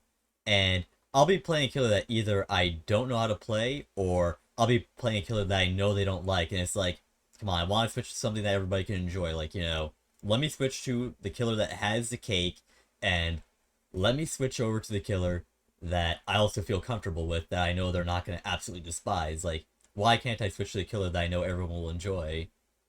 Yeah. They didn't add that back because they're probably gonna add MMR back. They're just Yeah. probably collecting more data right now. But I I'm don't almost know if horrified of it that is turned because on. Nobody wants MMR though. Why are they doing this? It's not. Well, It's I- not turned on. I can like I guarantee you. I feel like both good survivors and good killers don't want to run into each other every single game. Like, don't get me wrong, getting a really good group of survivors is always a fun experience, but not if you're getting them back to back, like, every single game, because those are the games that challenge you to think outside the box and to improve as a player, but you're not going to want those games every game. You're sometimes going to want a match where you just get to sit back, relax, and enjoy the game for what it is. I just don't want Yeah. long queues is the thing. That too. Honestly, I would take longer queue times for better matchmaking. I don't want to go into every match having to play gross. my absolute best every single time. But I do, one of the main reasons, kind of circling back to what we started with this, like why we play Huntress, is I play killers that require a great deal of mechanical skill. And going into chases against survivors where I have to make a conscious decision 3-4 times in advance, where I see them approaching an L wall T wall from this particular angle and I have 3 hatchets left, and I need to know I need to hit these hatchets within 30 seconds because I have a discordance activation on the other side of the map. Like those kinds of situations are why I like to still play Dead by Daylight even after 4,200 hours of it. And being able to get that on a regular basis will keep me more engaged than going into games where I can literally turn off all the sounds in the game and play with a controller and still take home an easy win. So I feel like part of that also is just like how poor they've made the rank system since emblems, which is like a And whole other category. But I think they should honestly just get rid of the emblem system and just rework like the entirely. well, prior to emblems, at least for survivors, it was blood points, but killers had the killer cube. And having played a great deal on the killer cube, I actually prefer emblems. With the killer cube, it was way too easy, at least for me, to just be too aware of exactly what I was going to be rewarded with at the end of the game. Like the moment I knew I safety pipped, I just stopped caring in the middle of the game because I didn't have to care anymore. So I want them to stay with a more dynamic system like emblems that rewards not just your ability to kill, but do other things. And one thing I meant to bring this up while we were talking about it earlier with regards to different ways to play Huntress. I would like to see them. It's not a change to her kit necessarily, but a change to the maps where they could put spots on the map that recognize whether when a hatchet like passed by that area or passed like through a hole in a wall prior to hitting a survivor and reward you more for those kinds of trick shots. And basically kind of tune map design more, not necessarily just to Huntress, but to be more interactable with killers rather than just being a series of walls. I think one thing they should do is instead of investing all this time into a advanced MMR system, I think that what they should do is improve on the system they have right now, where they just improve upon the emblem system. Because my issue is that I feel like emblems are too easy to gain, and that the rank reset doesn't push people back far enough to ensure that you're not getting babies in like the high ranks. And also, I think that also has to do with the queue times as well, where so many people are in red ranks now that, you know, queue times for survivors end up being awful at night, and then there's just not enough killers because more survivors are making their red ranks now. But with that being said, I think if they improved on the emblem system, improve what they already have, and account for different killers as well and how they interact with the emblems. So, for instance, the fact that you cannot heal against Plague because it's simply impossible, or the fact that Plague will not get as many, what is it called? Chaser points. Chaser because points, she doesn't yeah. hit the survivors as many times. Yeah. Exactly. If they were more mindful of that, then I think the emblem system would actually be fine. I think the problem isn't the emblem system, but the fact that it's not strict enough yet, and it doesn't account for enough yet either. So all this time they're putting into MMR, I feel like it's just a waste of time when they already have a working system. It just needs improvements. They could definitely tune the thresholds for what's, gold or iridescent for emblems depending on what killer you're playing. Like you said, like for Plague, it would be less about how many M1s you've hit, and for Huntress, it could be more about how many hatchets you hit. To more accurately determine how successful you are playing that killer.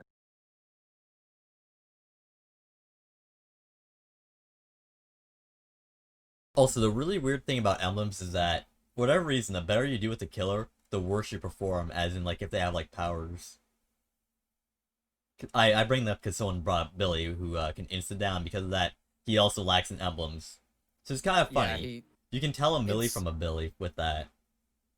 Yeah, and especially between survivor emblems and killer emblems, like survivor emblems, I feel are very distinct from each other. There's generator work, healing, interacting with the killer, and escaping, essentially. But for killers, I mean, technically it's generator protection, kills, hurting survivors, and chasing survivors. But those last three are essentially all the same thing, but just at different stages in the game. You can't get somebody on hook and kill them if you haven't chased them and hit them, right? So they tend to bleed into each other, and you're not really encouraged for being diverse. You're just doing the same thing over and over again and getting all four categories.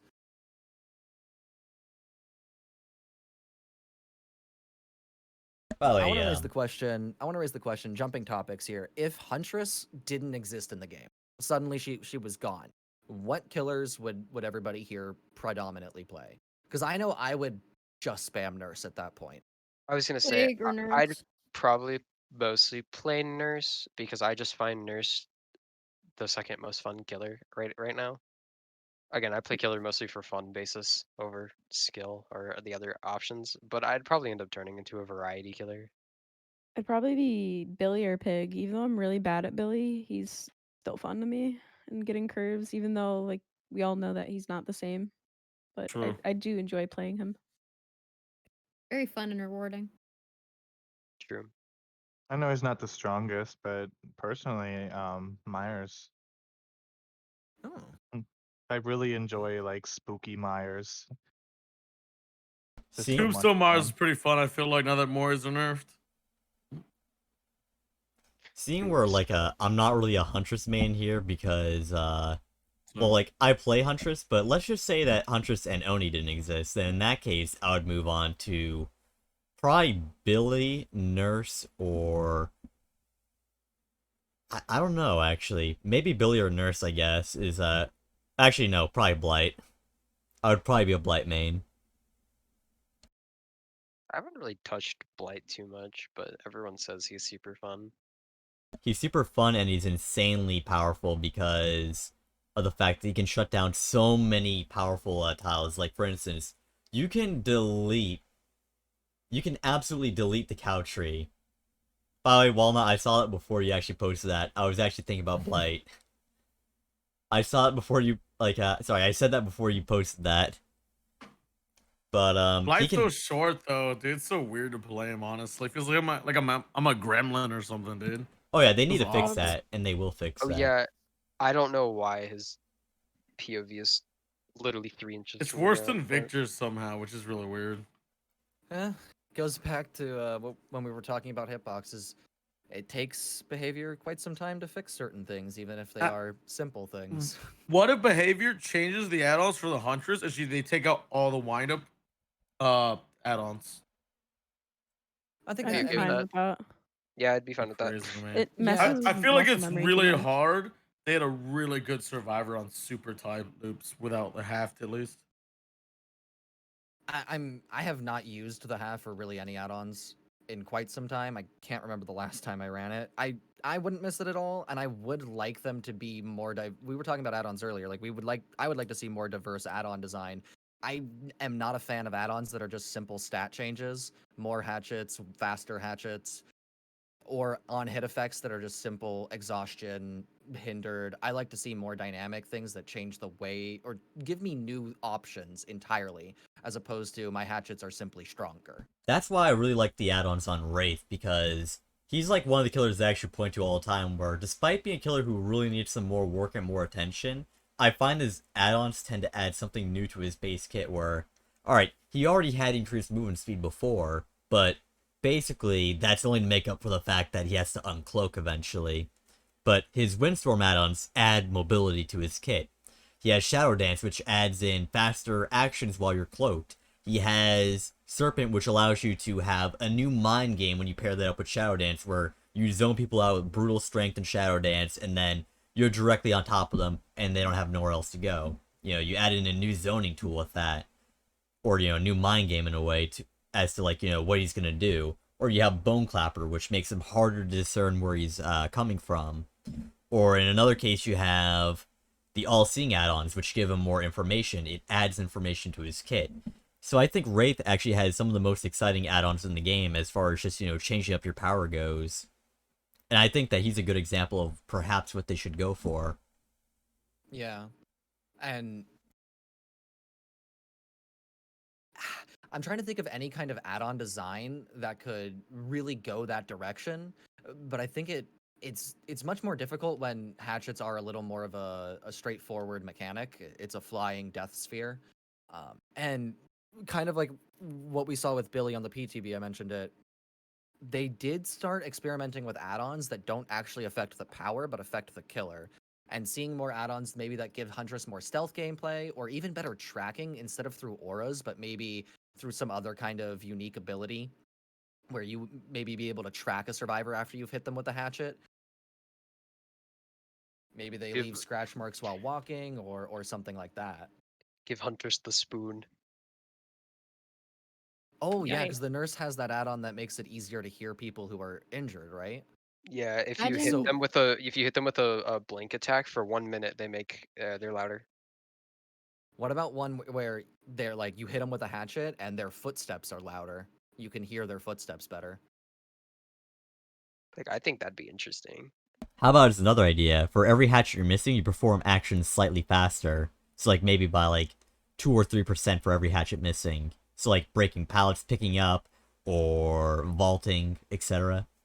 I It would hadn't have heard to be that. a very low value, because if her belt add-ons were to increase that, I feel like that would get really stupid really fast. It would have to be proportional up to a maximum value. So in this case, say that you have 5 hatchets, right? It would take those 5 hatchets to reach the maximum value. But if she had 7, then it would take a longer amount of time for her to reach that final value. So like it could be, as an example, up until 10% or up until 12%. And it would just add up until that point, but at a And slower then it rate would, when you have like, more. reset if you reload. Yes. I don't know. I feel like that would only be good for reloading, because as a huntress, you don't really see yourself breaking many pallets, because you can easily just break that loop with your hatchet. I don't know. I feel like it wouldn't add very much to her. I haven't heard it in that specific variant. What I heard more often was you run out of hatchets, or as you have fewer hatchets on you, you move faster up to the max 115. So like each hatchet, you get 1% more movement speed. For me, I felt that the idea of her being faster back when the maps were worse, which, you know, admittingly, the maps are usually pretty bad for Hunters still.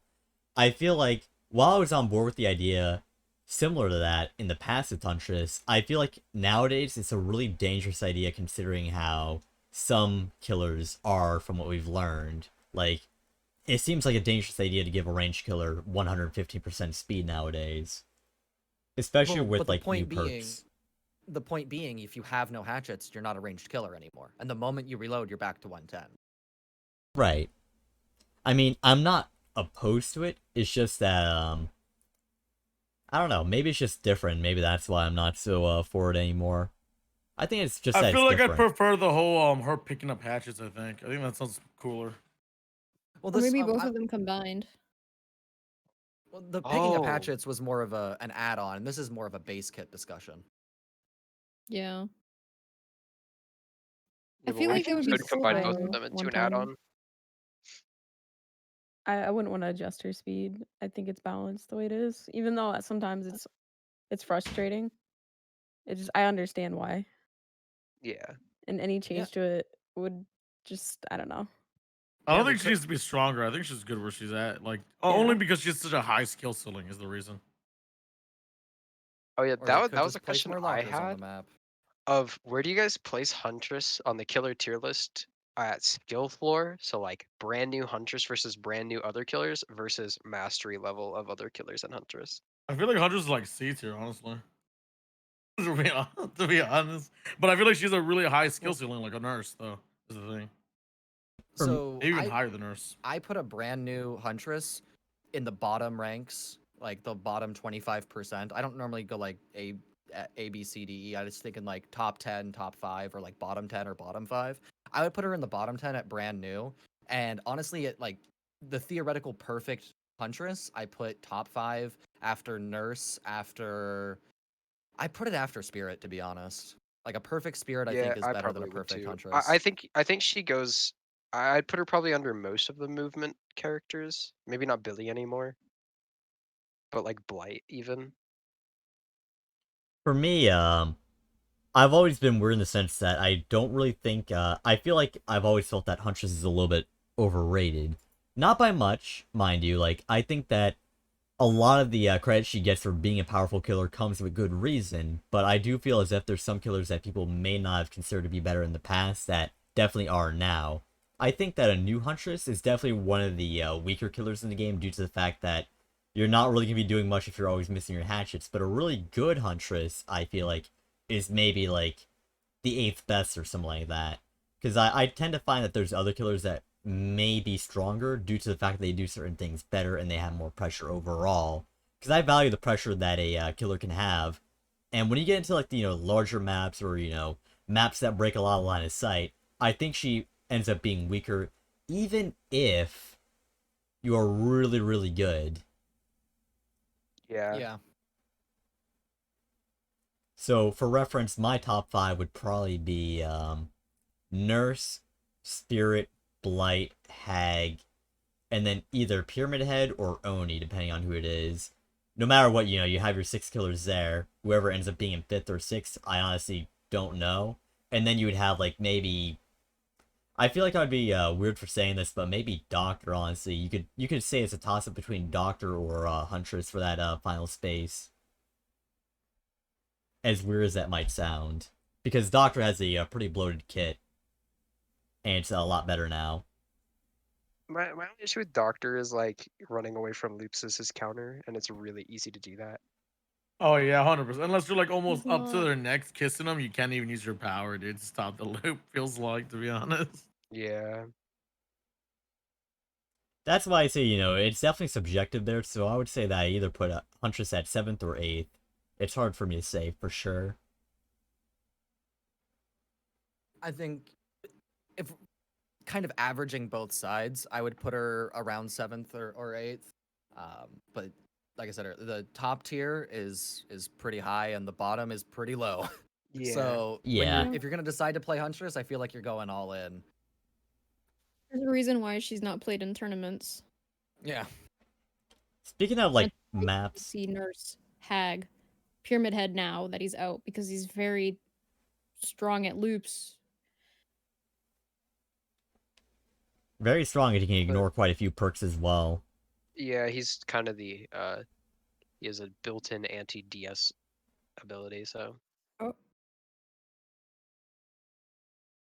But You- I think that's actually everything I had to talk about on Huntress. We're already bleeding into talking about other killers. Anybody else have anything? So I kind of wanted to You know go what over... would be interesting? Sure. An add-on pass on Nurse. another one. And I say that because her Omega Blink, I feel like shouldn't exist. I agree. They got rid of it on the first add-on pass? Question mark. So basically, Omega Blink is actually still a thing. It's just that now it actually has not necessarily a downside, but it's not as insane in the sense that you're gaining more distance for the time that you're charging for. However, the first blink goes significantly further than before, but the second blink you have less time to reach the same distance that you would already have. So the second blink is basically unchanged, but a little bit harder to get the same distance, whereas the first one is significantly longer, making her mobility insane. So you're giving a killer... The only thing I have to say to that is that the distance gained to time it takes to charge is still proportional to a regular full-length blink. The thing is, So- if you know what the hell you're doing as Nurse, even if the add-ons do mess around with muscle memory, you can very easily get used to it if you have that much experience playing on Nurse in general. And there are 2 Omega Blink add-ons that just don't feel like they should be that much range. Nurse just does not need that much range because she is very strong already. I'd honestly argue though that recharge add-ons are stronger than range. I think it's definitely a subjective thing there, because recharge makes her as close to old Nurse as you can get, but range brings her beyond old Nurse. It's just that you have a slight cooldown still. Recharge plus range, I don't want to play it. Honestly, I want to die on hook. I mean, I wouldn't want to play against even just a recharge on Nurse, honestly, but like, Okay, pivoting it's Nurse. pivoting back into Huntress. What would be the add-on combination that you would say is the equivalent to Omega Blink for Huntress, if there exists one? I don't think there is one, 8 honestly. 8 There hatchets. isn't one. I Come think on. yeah. Infantry I mean, plus yeah, the but- infant- I Infantry mean, the Eerie Head loop. gets No, close, plus the loop. but I don't. I can't say that that's like on the same level, but I would say that Eerie Head plus Yeah. Infantry gets close. I would. Oh wow. Okay. Maybe I'm not familiar with this Omega Blink stuff, but I would have presumed triple iridescent would have been the worst thing possible.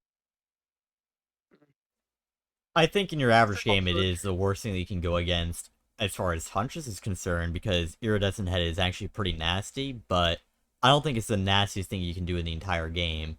it's just the most blatantly broken thing that you can find, because it's the thing that on paper it's also broken, whereas with Nurse it's like, oh yeah, 8 extra meters, or oh yeah, 4 extra meters on your first blink, but it's one of those things that you'd have to see in practice to see the power of that, whereas with Eerie Head, it's straightforward, it's the most straightforward broken add-on in the game when paired with Infantry Belt. But I think that even with Eerie Head, if you're against really good survivors, then it still doesn't really compare to the kind of damage that Nurse could be doing. Plus, it's just more embarrassing if you lose with that. Yeah, but I also feel like that just falls into the fact of Nurse is literally the godlike killer in the game, so it's somewhat hard to compare them. Only one that can go through walls, after all. Yep, only one that breaks literally every single game mechanic. For now. For now.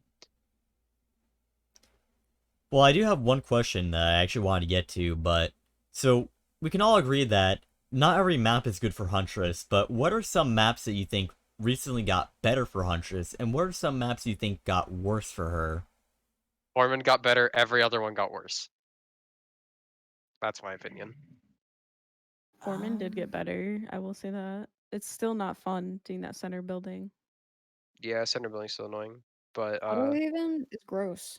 yeah, I just think every other map got worse. Autohaven, or yeah, the Autohaven is disgusting looking. There's more dead zones though. No, like it's That's good true. for her.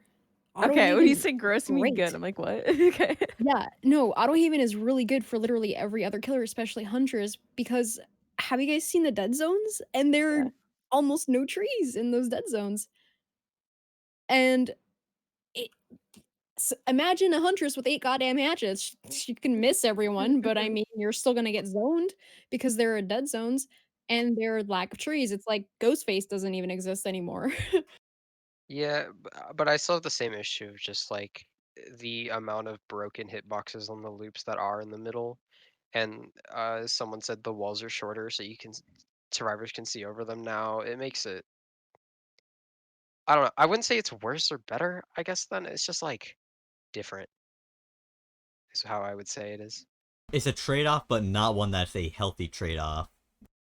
Yeah, that's what I would say. I'd say playstyles change, but it's not better or worse definitively.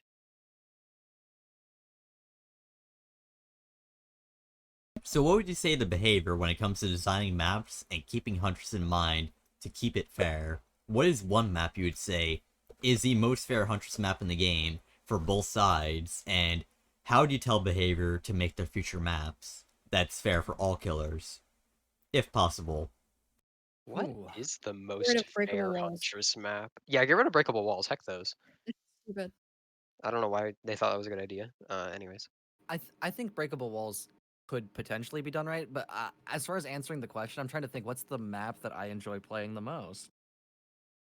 It might honestly be like, at least it was Wrecker's Yard. It's one of the smallest maps in the game, so I'm not penalized as much for having a lower move speed.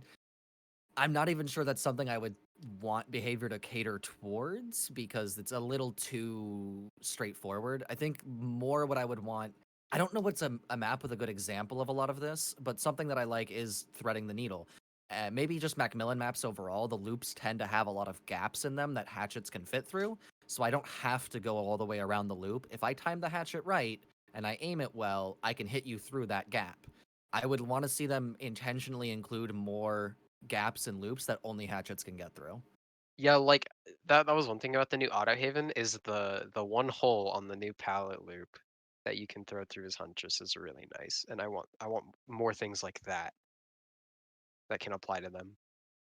And it's going back to, I mentioned it earlier, they could even make it so that the game is aware that a hatchet passed through that hole and give bonus blood points for it, like they do for a fully charged hatchet or whatever they deem a precision shot, because you get bonus blood points for that sometimes. I actually know how they Yeah, could do that. I still don't know what determines that, but Perhaps they could have like a new collision where the collision has nothing to do with breaking the hatchet, but basically, if a hatchet hits a survivor, but yet a wall is within that third collision they have, because they have one collision that interacts with objects, there's another collision that interacts with survivors, and they would have this third one where if it detects that there's a wall within this third collision, and you hit somebody, you gain bonus points for a what would be the best way to word that kind of a shot? I guess a narrow shot.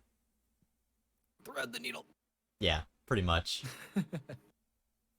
That's the one thing I would want them to see do more of, to answer the question, though. All right. Yeah, that's. I really don't know what would be considered the most balanced Huntress map though. How about Ironworks? How do you feel about Ironworks? Trees, smile. Coal Tower? I'm upset about Ironworks. I just Too all many the Macmillans are trees, smile. I think if there weren't as many trees, that they would be mostly fine. But But what yeah, of no, trees. Ghostface, dude? Oh no, poor Ghostface, the one killer nobody plays. Okay, maybe spicy take. I actually don't think the circus map, whatever it's called, Father's. Campbell's Oh. Or Shepherd. something. I'm suddenly blanking on what it's called. Oh my It's Chapel. Father Campbell's Chapel. Other Yeah, Father's those are- Campbell's Chapel. Thank you. I feel like it's a reasonably sized map. The locker distribution's not awful. It's not amazing, but it's certainly never been painful, at least for me. And there's a good diversity of geometry on that map, so not every single loop is the same. I was gonna say, I think actually probably, I'd say that map or the other Crotus Pen even are probably the closest to being. I was gonna say the other Crotus Pen, but I know that's a spicy opinion of mine. Yeah, but I do agree with it because I do understand like it is very open around main building and then main building is awful. But yeah, I could see it. I do like the tiles in those maps. I mean, Yeah. I like the Like- tiles, I just dislike the main buildings. yeah. Mhm. So But that I think No, you can go. You can go. I was gonna say, just doubling down on the question. Crotus Pen is a good example, or not Crotus Pen, sorry. Father Campbell's Chapel is a good example because it has good tile diversity. There's unique geometry on that map that makes it more interesting than other maps with that circusy area, not even just the main building. And it's a reasonable size with decent locker distribution. What Yeah, I'd about agree with that. Thompson House? No, thank you. Get it out of here. It's just I don't like corn. it particularly. Yeah, it's just like It- it's really basic loops that you can't throw over any of them, and then corn. It's like and one it's half just is open. corn. Yeah, and then you get the house, which is annoying. I honestly like Thompson, but not as a Huntress. Yeah. I like Thompson as a huntress for snipes because that's I what I do. But like I don't for mind gameplay, Thompson. My issue with Thompson is more about the way the map is proportioned in that, there's the Thompson house at the top and then there's those two loop sets on left and right of Thompson house and then Shack's on the other end and there's basically nothing between Thompson house and Shack. There's like occasionally cow tree that's in a really weird position. Yeah, I'd cow rather tree's get normally in a Thompson than and- Cowshed. and it's little Yeah. little things about Coldwind maps. You can't throw over the tractor loops, but you can throw in between the wheel well and the tractor itself and get a hit there. Like those little types of gaps, I still find fun and Yeah, keep I me love engaged. those. How about Temple? I mean, I'm weird for saying that I like Temple of Purgation. Maybe not as Huntress. I don't play Huntress enough to actually have a general idea of how that plays for her. But what do you all feel about Temple of Purgation? One of the biggest I maps in hate the Temple. game. Yeah, it's super Oh big. yeah, it's auction map. And as huntress, you cannot throw over any of the loops. It's fun. You can you can, get yeah. hits over no, I'm some saying of the you- loops when they're not crouching, and there's spots where you can get them in the ankles, which I think are fun. But I don't like Temple because of the basement area where it's loaded with half the lockers on the map are in the basement area. Not like basement, but Yeah, the fake basement. the fake basement. basement. Yeah, locker placement is a huge issue on that map. I can see that because of the tile distribution. Mostly the big maps are her problem. I'd rather even her own map is the biggest map. in the Yeah, game. Like, it what? is. Hello? Although, I will say I don't mind Mother's Dwelling as much. Fuck I'd rather Dwelling. get Mother's Dwelling than Temple. I think Yeah, Mother's Dwelling is like one of my least favorite maps in the game because it's just, it's just bad for everybody. It's bad because of the fact that there's a lot of large dead zones on the map, but wherever there is a tile, they're clustered together and it makes really nasty setups. But on top of that, it's so large that you never get any interaction on the map at all. It's just, for me, I'd rather bite the bullet with Temple than to get Mother's Dwelling. yeah, I could see I'll that. take But I'll I would take take Mother's Dwelling. Temple over Mother's Dwelling. I'm saying I'm taking Mother's Dwelling over Glorification because you can actually throw more hatchets. Yeah. Well, So it's I like say less clutter. I say Temple mostly because you could still throw over some of the walls there, and like Yeah, for sure. there's less of the log pile loops, right? Or am I just imagining it? Yeah, there's less of them because there's different tiles that can spawn on Temple Creation. For instance, you have the low stones, you have the higher stones, and you have like those tall stone walls. It's basically different variations of just stone palettes. They're both not that fun though. That's for sure. Yeah. I'm think really everyone can hating agree on that. Badum preschool though, because Oh, it's just pain. dude, It's don't so even get all me the time. started There's like on Badum. five variants or whatever. Like why? Worse. Badham is straight up my least favorite. Yeah, Badum has become my least favorite map in the game after the rework. Yeah. And then they How do you also make it can't worse? stand it. I don't Had- mind the maps at all. Okay, yeah, but we've already distinguished that you're the insane one, so. Yeah, I, we like, I don't determined mind the this. maps, but Hipster. it was getting on my skin when they were making me play it 6 times in a row. That drove me insane. Oh yeah, what happened there? They They never increased the said spawn rate anything of it. about it, but like, Accidentally turned up the rate. I heard that they Yeah. did it intentionally to get feedback. I heard somebody say that, but I haven't seen the source from behavior themselves. For so. me, I thought they Yeah. were doing it for the Bloodless experiment, where it's like, alright, here's the before and after results because it was active for that time, but it turns out they just did it by accident. Good job, behavior. what? I don't know how you managed that, but good job. Oh yeah, McLean said that. So awful.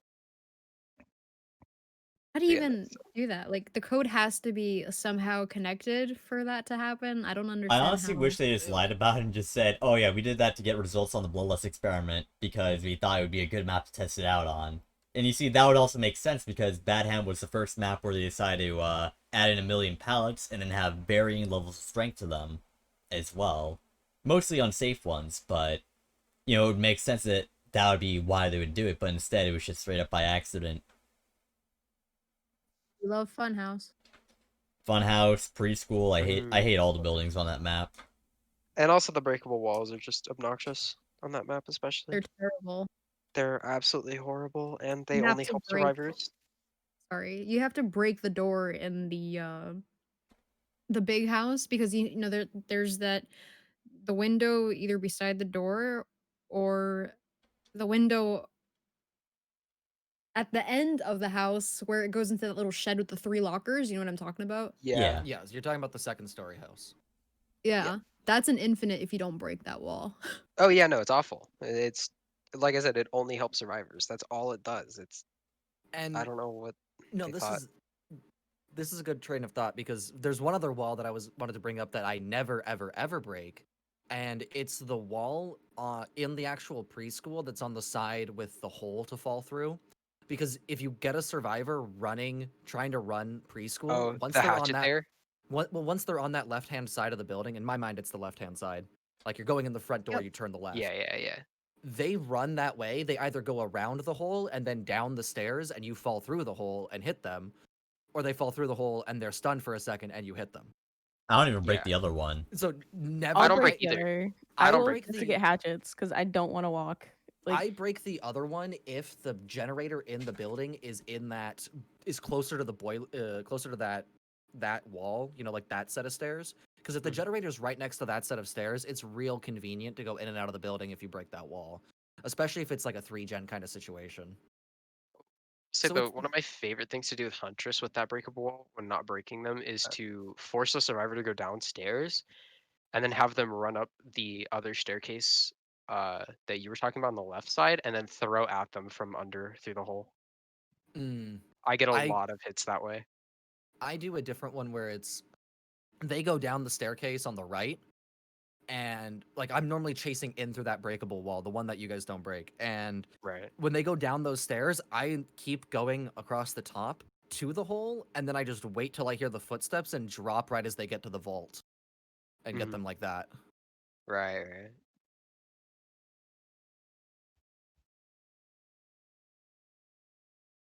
So here's a random thought then.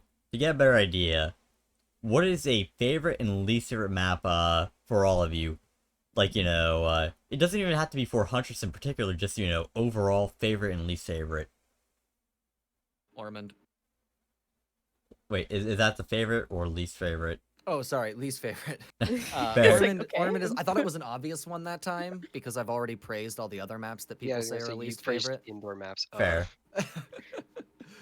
So yeah, Ormond is definitely a least favorite. I can't believe I didn't realize how much I liked Father Campbell's until now, but I do like Father Campbell's quite a bit. Yeah. And the indoor maps that I mentioned earlier. Whenever I get one, with the exception of Hawkins, I feel like I should point out I left that one off the list when I was talking about indoor maps. Yeah, Hawkins. Awful map. Although for me, playing both sides, just overall in general, my least favorites are Batum. I hate Batum. And honestly, for personal reasons, just Swamp. I just hate Swamp. Oh yeah, I hate Swamp as well. I think I hate my half the least maps in the favorite is game. Hawkins. I really like Blood Lodge. I love Blood Lodge though too. Easy hatchets. Oh, I Easy like hatches. Blood Lodge. Stand on more. the hill. I like and Blood destroy Lodge. them all. Yeah, new one is like meh, not horrible, meh. Old one was great. I definitely do not like the reworks. I can't even recognize. You remember don't the know what name. map you're on. Did they move the Blood Lodge Yeah. on Blood Lodge? Yes. Yeah. They moved Yeah, the Blood the- Lodge. They made Azrael's resting place way smaller. They changed the dimensions of that map so much. I got so disoriented the first time I played it. And Blood Lodge as well, right? Like, I'm not crazy for thinking Yeah. that they changed the No, yeah, I dimension can't of even that. They changed recognize the the proportion maps of that. anymore. I'm Yeah, like, I I okay, can't can't either. escape to see what map I'm on half the time. Yeah, I like can I'll recognize literally the be map from running in buildings. loops and then see Blood Lodge and go, "Oh, I thought I was on Wrecker's Yard." Like it's awful. I have a bit of the same issue, but I can normally recognize the map from the moment I see the building. Even then, sometimes I can't. No one's mentioned their hatred yet for Haddonfield. I don't hate Haddonfield either. Yeah. Can you just Hipster ban takes, Uber bro. from You got the podcast? hipster takes. So the only reason why I think Haddonfield's on the lower end by far, but I don't think it's like absolutely horrible. It's I- just unfun to play. You're like Yeah, forced into these but- situations where you have to hold W, and there's lots of things with like collision, like the bushes, like their hitboxes are weird, and it's just when you get the worst RNG you've ever seen with the longest fences and stuff like that, it's just not fun. You know, And I this is can the RNG I issue. had? That's like I can that's see now all like of half that. the maps in the game have those issues now, and it's just. I can tell you what I got on Haddonfield. You know those fences with the vault in the middle of them, right? Mm-hmm. I had one side that was nothing but truck and car pallets into fence vaults across the entire road of Haddonfield on one side. That should be illegal. It was fucking gross. I had one of those walls, so like, but I got cucked by bush placement.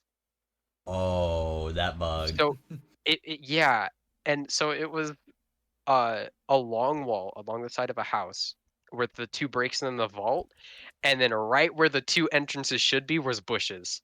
Yeah, that's from So the it was bug. just it was purely just a god vault, and it was awful.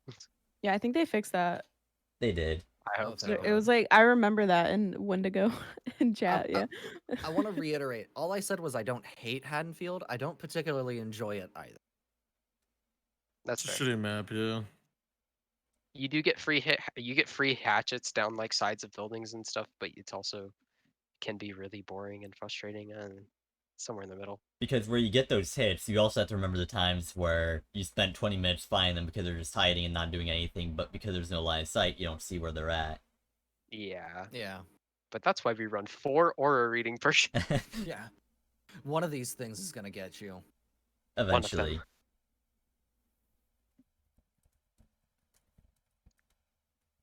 Alright, so here's a bit of a, it's kind of Huntress related, but it's also kind of not Huntress related. So how about our teachable perks? So we know that with the add-on overhaul that's coming up, we know that they're going to touch her perks because they did this with Bubba and they also did it with Billy. And I'm sure they've done this in the past with other killers as well at some point. I just don't have a good memory. So when they get to Huntress, how do you think they should change her perks to make them more useful, if there is any changes you have in mind towards them? I think Beast of Prey should be the first killer activatable perk. It's overdue. Like, that's all Beast of Prey needs, and then Beast of Prey isn't a complete joke. Territorial Imperative, still a complete joke.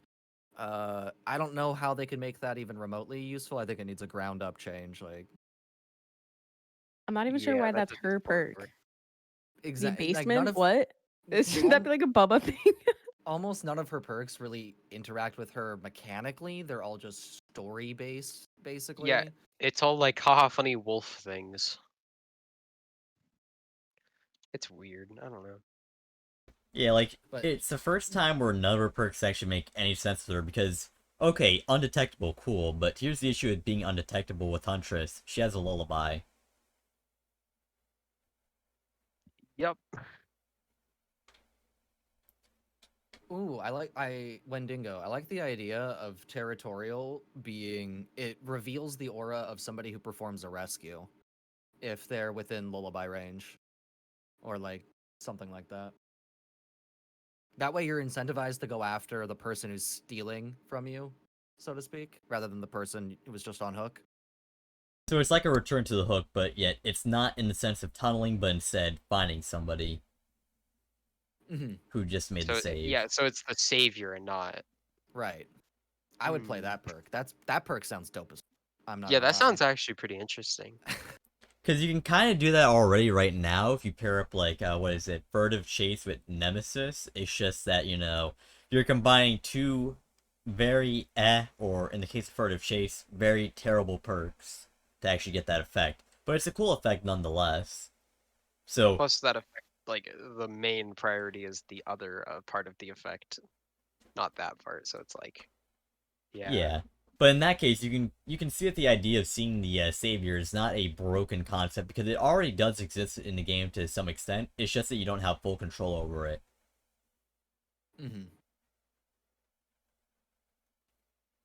What about Lullaby? Anti-streamer perk. It's an anti-streamer perk, 100%. It really is. I would like it if. I don't know if they could do it to just a lullaby without having to do it to other hex perks, and there's one other hex perk that would be absolutely busted. But if instead of losing the entire effect of lullaby when it was broken, it just stopped gaining tokens. Oh, I see what you mean. I just wonder what they're gonna do with Beast of Prey because if they're going to get rid of Bloodlust, Make it I feel like they will, or they'll just keep Bloodlust 1, which isn't that big of a problem. But if they're gonna remove everything, what the hell are they gonna do with the perk? They're gonna have to make it completely- activatable. They have a reason to do the idea. They need to What make it do you- activatable. What do you mean by that? Activatable. Like Dead Hard, you press a button to turn it on. You could What press the- a button to activate Beast of Prey, lose your would stain be for the 10 button? seconds. Oh, okay. F. You're meant to When, limit I, it like when you with say Beast of Prey, whatever button skill checks are, or like E. E I doesn't do think of anything. like the extra blood points. I don't even remember like think about the stain. I Oh. forget that it even does that. I'm like, what? Yeah. What do you mean? I forgot it did the blood Activate- point thing. I Yeah, forgot that's to what, the like blood that's point my thing. mind is on blood points. No, yeah, I mean, like, because okay, E is the key for Dead Hard by default. For me, it's F. In my mind, yeah, like press your activation key and you drop your stain for that period of time. So like when Ghostface cloaks and stuff. Like Pretty that. much. Right, that thing that Wouldn't everybody they hates Or about pink Ghostface, crouches. but on a perk. Yeah, cool. Yeah, it sounds So like. not I every mean, killer can run You it. can just Hell walk yeah. backwards, no? Okay, but it lasts for much less time, like 5 seconds. Maybe. And I it has mean, like a I would 1 hate minute that. cooldown. I'm sorry, I would hate that. I don't think I would run that honestly, but to I be love fair, it. I'm already emailing. I would just walk donations to backwards. it. I feel like. yeah, like you could just moonwalk at that point. I feel like. Or okay, what if they change it instead of showing stain when you activate Beast of Prey, it reveals aura of survivors within, I don't know, 20 meters for 5 seconds. I feel like it's a tough perk to change, honestly. Like if I had an ability to just instantly see the auras of the people near me, on it could be a 1 minute cooldown, hell, a 1.5 minute cooldown. I'd still use that, even if it only lasted for like 5 seconds. That'd be cool, for sure. That would be pretty interesting, and it would have to be like a pretty close range as well. Even you could even tie it into sound. You can make it like Beast of Prey is a tracking perk, Huntress is an experience tracker. Any survivor that's made any kind of sound, or maybe not any kind of sound, but any survivor that's made like sounds within the last couple of seconds, their auras are revealed, and that way it can be countered by things like Iron Will and Quick and Quiet. Yeah. Technician. Technician. Technician. Wow. I ran into a thing with That's a Technician perk. earlier today, and it was interesting. It does have one use, which is the fact that it makes it really hard to hear generators. I mean, I feel like you could kind of tie that tracking in with, like, you know, repair sounds as well. So, like, you could actually run a perk like Technician. Now, suddenly it's not the worst thing ever. It's actually kind of useful. I feel And like not just for new Technician's the players. I'm really drunk perk. So let me put on Technician. Yeah, true. But it does have the regression penalty to it as well, though. Yeah. True. Which actually, what I meant to bring this up when we were talking about Lullaby. That regression penalty is in effect from the get-go. What if they switched the effects of Lullaby in the sense that instead of having the regression penalty be max from the get-go and getting stacks for the skill check warning, the skill check warning was always shorter, but it was never completely gone, and the regression penalty just kept on racking up with no limit to the number of tokens. So you could get it to the point where like a missed skill check was like half the generator. Well, I don't think you'd be able to get it that far along, 'cause- but I think you could probably get close. So you say it would infinitely stack? Yeah, well, like every time you got a new hook, before the totem was cleansed, you got a new stack up to, I guess, a theoretical maximum Technically- of 12, being that Although- a 4K occurs So- at so 12 couldn't at the you- maximum. Couldn't you just stand on top of the totem and let them like fail a bunch? If you like got a bunch of like stacks, or like you got enough stacks. Well, you're yeah, like, but well, I'm if they gonna hit hold the the game skill checks, hostage. then there's no. Yeah, then they should just hit skill checks. What if they can't? What if they're too new to the game? Well, that's just unfortunate. Then they should lose because. But they're that's too why new they to the nerfed Old game. Ruin, right? Because new players couldn't play around Old Ruin. But Old Ruin had the thing where it was in effect at full power from the get-go. This idea where I have this many stacks of Lullaby would require everybody being double hooked at the least already. So 8 stacks at a maximum. If I've already hooked them 8 times and they have not progressed generators, that's on them. They should have gotten generators done before I got 8 hooks. Because the average rate is 2 hooks per generator. It might go fine. I don't know. Probably not though, because I feel like Behavior's not a fan of like people being able to like essentially hold games hostage if it gets far enough. Then they can cleanse the totem too. It reminds me of a win harder perk, a lot like You can DANinahurry. Stand in front of it. Yeah, like the way that I see the idea is that it's a win harder perk where if you're already doing really well, it'll benefit even more. But then those are also the same games where you wouldn't need those kind of perks. It's like the same issue with DANinahurry where you need to be doing well to I get get value that. out of it. It could be a win more. I'm just throwing out ideas. Yeah, no, and I feel think like it's there great are to only have random chances to values. make perks that only synergize with other perks, like but like not how Undying Ruin works, like different perks, but similar to that idea would be the direction they'd want to go with new perks. I feel like, or reworked perks. It does definitely look like they're going for more ideas where perks have more synergy with each other. We can see this with like perks like Oppression, Dragon's Grip, Trails of Torment. Like these are all perks that can be paired together, and then you always have Undying being the strongest example of a synergizing perk, or you have Surveillance, which is a big synergy perk. Like there's been a greater number of synergizing perks where the goal isn't to have the perk be by itself. The goal is to put it with other perks. And that seems to be the direction they're going in right now.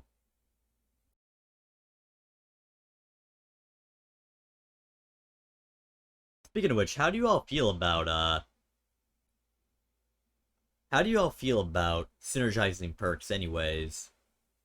Do you think that there should be more perks that are strong by themselves, or perks that should synergize each other more? Synergize, I feel like, is the safer bet. I feel like. I think there should be more perks that synergize, but not synergize in the way that DS Unbreakable does. True. And Power Struggle and Flip Flop. Fuck that And shit. Power Struggle and Flip Flop. Yeah, those That two. sounds That Those sounds so two so perk funny. combos Dude, are. Those two perk combos are awful. So it should I be feel like a like healthy Power synergy. Struggle Flip Flop's so fucking like for Swifts. No, like I don't think it'd work that much for solo queue. I feel like sounds funny. It's Though. invincible. You cannot pick that survivor up if they're on a Well, pallet. Yeah, You like let if him they're pick on it a up like pallet. No, like it's a literally if they are under a pallet and you see another survivor nearby that's able to get the pallet save, they cannot be picked up. Did At all. anybody say Blood Favor meta and then it gets cleansed in 20 seconds? Actually, can you still use Power Struggle with Blood Favor in effect? Which was Blood Favor? Basically, you hit a It's the survivor fight and perk it blocks that- the pallet. Yeah. Oh, Oh. that's a That would be funny, actually, if they try would to be kinda use funny. their power struggle. What would that even look like? don't The know. entity would be on them. I guess them. so. It just breaks the game. Now Their we I just think need it'd like be get good. stuck in the air, held in place by the entity. we need a Power Struggle into Spirit Fury Enduring while it's being blocked by Blood Favor. It's just crazy. They should really fix that because I had to bleed out a survivor in one of my games. I couldn't pick them up at all. Yeah. Yeah, and that's just, unfun for everybody. Like, it's unfun for the survivor because they're being left on the ground, but it's also unfun for you Yeah. because you don't want to leave them on the ground. It's just that you can't do shit. They have to bleed out. They used it 3 times on me. I literally could not pick them up. Jeez. That Yeah, sounds it's annoying as hell. So imagine Flip Flop, Unbreakable DS, and Power Struggle. That survivor is invincible, especially with other teammates that know what they're trying to do. Yeah. This is not the sound of me looking up whatever power struggle is. I thought it. Okay, hold on. I thought I knew what it was, but clearly I don't. Power struggles if you wiggle to 30% on the kill shoulder, you can throw a pallet down to save yourself. Okay, you see, that's what I thought it did. Flip Flop. Flip But, flop like, plus okay, power struggle. Why are we walking through pallets while carrying somebody? No, we're not. They're under the pallet while they're They're- down. No, you down down them them, on a pallet. They now. crawl to under a pallet. They have flip flops, so they automatically have 50% wiggle progression. Pick them up, instant power struggle, Okay, I forgot about. and you I can't do didn't- anything about it. I was this whole time you guys are talking. I'm like, I must be missing something. Also, I'm just there's like- another thing where certain maps have pallets that you have to walk through. So think like indoor maps like Midwich or Larry's, and you have not Thompson actually. You have Rancid, where there's a hook by one of the doors to the back of the building, right? But there's a pallet that you have to walk through, and sometimes you will not have enough time to go around the hay bale. Sometimes you have to walk through the pallet. As another example. Yeah. Granted, those scenarios are much rarer, but the idea of flip flop with power struggle is going to be very annoying. Yeah, it makes Swift stronger, dude. So I haven't had that happen yet, but I've been waiting for the day when people do it.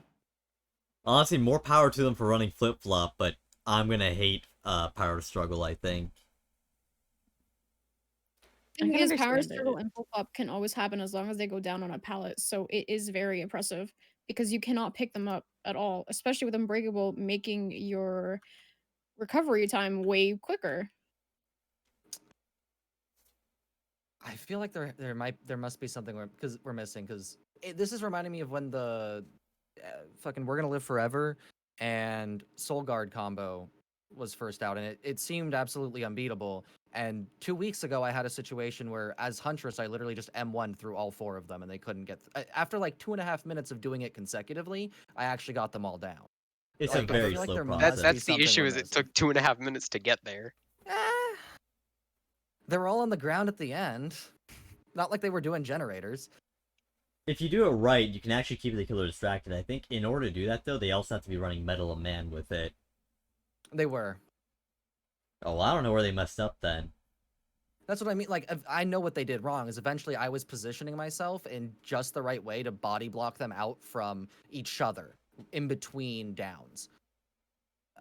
I used the geometry of the map to pin people in corners where they couldn't possibly help before the other people were on top of them.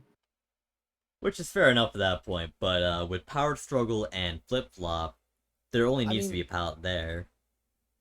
So, but Power Struggle requires what, 35% of the wiggle bar to be filled up. Yeah. Flip Flop only converts up to 50, but they still have to do that recovery. I mean, even if they have Unbreakable, how long does it take to get to 50% with Unbreakable? Is Well, it the more other than, thing is like, you don't 5 need seconds? 50. Oh, you're 35 it is then. How many seconds is that actually?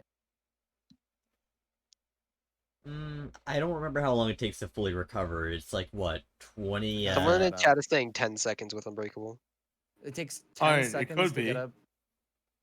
I I don't feel know. like that's long enough that you should be able to pick them up before they're recovered by then. But it's, I mean, if most there's case another scenarios, survivor people there. just fall down, right? But it's really strong, like its peak, like its No, ceiling no. value. But Maybe what I'm maybe saying somebody is, needs to what if you're demonstrate this to me in game because I feel like Yeah, there's no, a way I can deal with it. what I'm saying is, like, if there's somebody at the loop that the person went down under the pallet and they're able to loop you, where if you pick up instantly, they'll just throw the pallet. It's And not I'm that hard to saying- loop a killer for 10 seconds. And I'm saying, so you're saying that it's a combo play, like 2 survivors have to be engaged in this. Yes. Mhm. Yes. Okay, then I have no problem with it. Just don't chase the second survivor. Then they'll throw the pallet on you. Okay, then the What do you pallet's do? gone, and then you down them again. There's only a certain number of pallets in the game.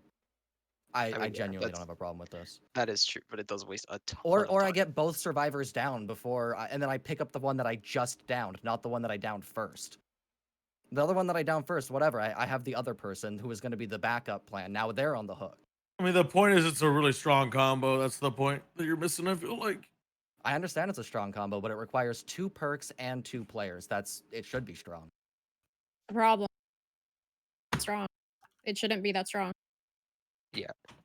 I It's basically disagree, strong then. for no skill. That's true. I agree. It's like DS Unbreakable. You don't need skill to run They DS should make Unbreakable, but it's more I don't annoying. see a problem with DS perks like Unbreakable Kindred, either. I feel like, that help solo queue survivor experience, especially with things like Undying Ruin that are super oppressive to solo queue survivor experience, instead of making really strong Swift perks. Yeah. I agree, because, like, solo queue survivors are what need the most. Like, anything that's good for solo is still gonna be pretty decent in Survivor Friends, but solos are the ones who need it the most. Oh yeah, solo queue like is fucking perks dog like shit Kindred. experience. Like Kindred is the definition of a good solo perk. Like solo queue perk that is helps a used lot. with Swift. Although I do Obviously, feel like we Kindred is probably not, like, great, sidetracked from but- Huntress quite a bit. True. I mean, not too far, because we are talking about, like, what would be better, synergies or individual perks. So, I mean, we're not too far off still. So, do we want to still talk about perks, or do we want to move on to, just, any final thoughts on her perks? I'm think good with they're that. all Whatever you want, good. dude. Your Her video. perks are bad. Yeah, I don't run any of her Lullaby is- perks. I don't ever. run any of them. Lullaby is the closest one to being viable, and it's only really done so in like synergy situations. So her perks need to be addressed from the get-go. They just need to be reworked. Yeah, in some way or another. Like, I think there are some concepts like Lullaby that are redeemable, but then there's other ones like Beast of Prey and Territorial Imperative that would need some kind of rework. Perhaps even a larger scale rework like what they did with Trails of Torment. Because that got a larger rework than what other perks would normally get. And a good one too. I actually like the new Trails of Torment. So I'm really hoping they apply what they did with that perk to one of our own. I don't know if anybody else shares the opinion that the Trails of Torment rework was actually pretty decent. Oh, yeah, it was. Yeah, no, it was.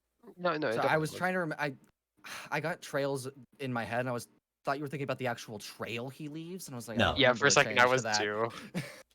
It's No, like, I will never give Pyramid Head the killer any credit. Not for now.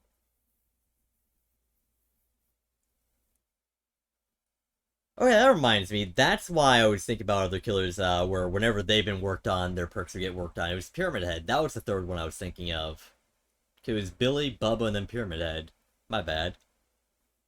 So, let's go on to something that's, maybe something that might be helpful for a newer player. So, obviously, I think earlier we touched on the fact that, Huntress is one of the more fun killers to go against. And so, if you were looking to get more people to play Huntress, what advice would you give to a new Huntress player to make them play better?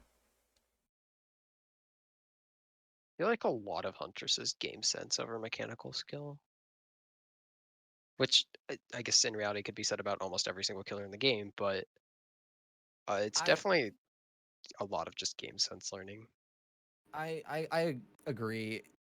The two things I've mentioned that I would double down on this is using the map to your advantage and using the geometry, especially the boundary of the map, to pin survivors in corners where they don't have any outs because your line of sight attack covers every exit they have.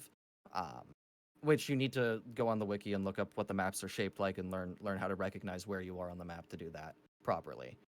And the other one is charge your hatchets. Throwing an uncharged hatchet is an exact timing that a lot of good survivors know by the second, and they can do it with their eyes closed.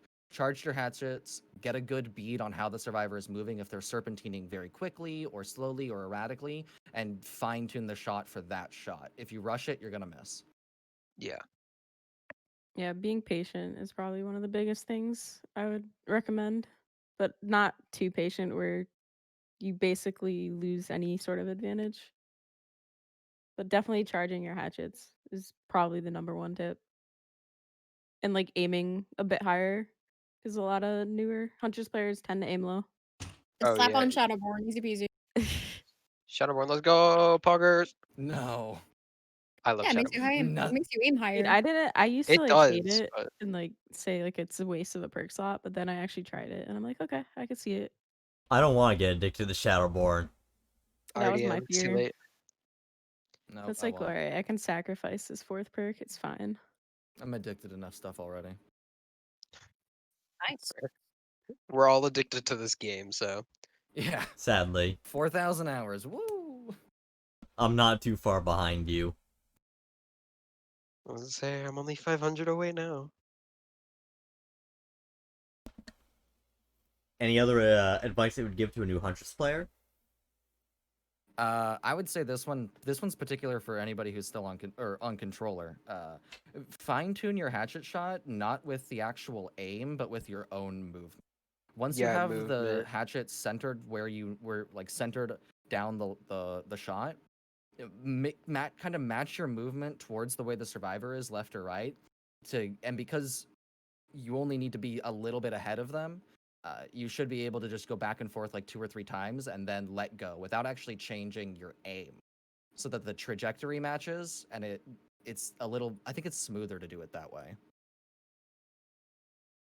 I think that can be said honestly, even for people with a mouse. Using movement to aim better and use movement to your aim advantage is always something you can do.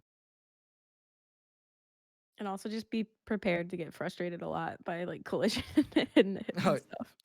Oh Just be yeah, prepared. you Don't will get expect bullied. Yeah, They- you're You're gonna get bullied by both survivors and the game itself. Just gonna be not want to prepared. play. I want to see a controller Huntress main just dominate people, dude. Sounds I've hard seen as it. fuck. I haven't, dude. It's fucking sounds rough, dude. There's been a few Huntress mains on console, but they eventually moved over to PC. Yeah, that was Yeah. actually me. I started on Xbox and I switched to PC. Like I thought I was good on Xbox, but like you're so much better on PC. It's just a fact. Yeah, just the fine tune of mouse lets you Yeah, the anything aim precise related. aiming. Yeah. It's literally It's just so much anything smoother aim related. too. Yeah, you don't get frame drop smile. More frames. Dude. I want to be a Switch Huntress main, actually, dude. This is my Switch debut of Huntress Switch main. Huntress main, dude. Well, to do that, you go to like a what would be like the right resolution? You just go to 480p and then cap your FPS at 15. Boom, done. Easy, True. dude. Easy, Oh, dude. actually, Madman brings up a good point of who uses crosshairs. not me. I would say I don't think anyone here does. Well, I feel like even if you did use Crosshair after like so often, probably like few hundred hours, even 1,000 hours, dude, I feel like you would just be fine tuned into your brain where it was, and you wouldn't need it anymore. Yeah, no, I guess that's another thing actually I would suggest, because that's what I did, is I played with a crosshair for a day, to learn where the center of my screen was properly, and then I took it off, and literally the day after I aimed a million times better. I So think using a It worked crosshair to start, using a crosshair to start is okay. If I don't. I think it's fine. I think it was too actually. I And it don't helped. really care. I Like, think using a Yeah. crosshair is fine in general because it can help you become more reliable. Because at the end of the day, like getting a long range hatchet, for instance, which is the main thing a crosshair helps with, is also like the most avoidable hatchet in the game because you can just look up and see, oh, there's a hatchet up in the air. I should probably get out of the way. So crosshairs help with that. But up close shots are normally not the ones that you need a crosshair for.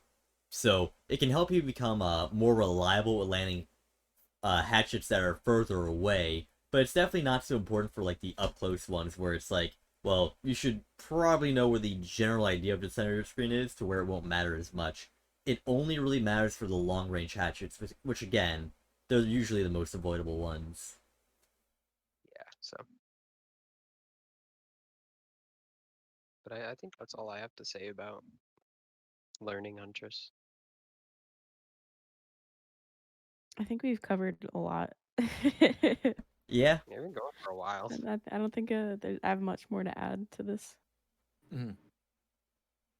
I don't think so either. oh, Madman wants us to go over Amori. Kind Oh. of boring. Dude, Yeah, I guess. 2 in the It's not chest, 1 in the horrible. head. I like it. Let's go. Yeah, like it's not the worst Mori, but I don't know, it's kind of. I like the detail of the survivor grabbing at the axe. Yeah. That would be nice. I do think a lot of killers do need to rework Moris. They can't do a beheading. I think it's like That would get certain banned in so many countries. Yeah, Yeah, Like, it would get banned. that's why demos doesn't really show that.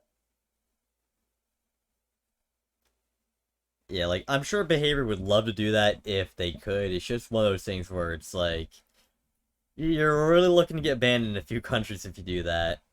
Which is why I think they're very careful about like, the gore and whatnot. Because like even though it's rated M, there's still restrictions. Yeah, for any game for that matter as well. Yeah.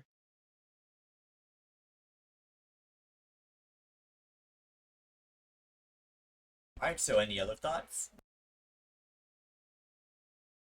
I I'm don't got anything. good. Yeah. I'm trying to think if I forgot anything about Huntress at all. Like anything at all. Well, I we thought- didn't really like. I don't know if we really wanted to like cover this. We didn't go into how buggy she is currently, but I think that would just take up Um, way too much time. And like I think Yeah. we've covered basically everything. Yeah, I think so too. It's getting pretty late. Yeah, that's definitely a fair point. Definitely fair. Well, I guess Thank I'm you a for having wrap us up on. soon. I'm Yeah. satisfied. It's been Yeah, great this having was you all fun. on. This was fun. So I think this is probably where we're gonna end it off. So thank you so much for everyone who showed up. It's really been great having another podcast here, and we're gonna be taking a 2-week break from the next podcast due to Christmas, which is coming up. And obviously, I don't really want to tell people, hey, be on the podcast during Christmas week or anything like that. So we'll be resuming our next podcast for Saturday the 2nd. But anyways, if you enjoy the podcast and you like the people we've had on the podcast today, type in the !podcast command. Doing so will take you to a link where you can check out everybody who's been here today, and of course previous podcasts as well. And it's been great having you all on here. And if you ever want to be part of another podcast, just let me know, and I'll definitely set that up for you. But have a great night. Have a great night. Thanks for having me. See you. Goodbye. Back.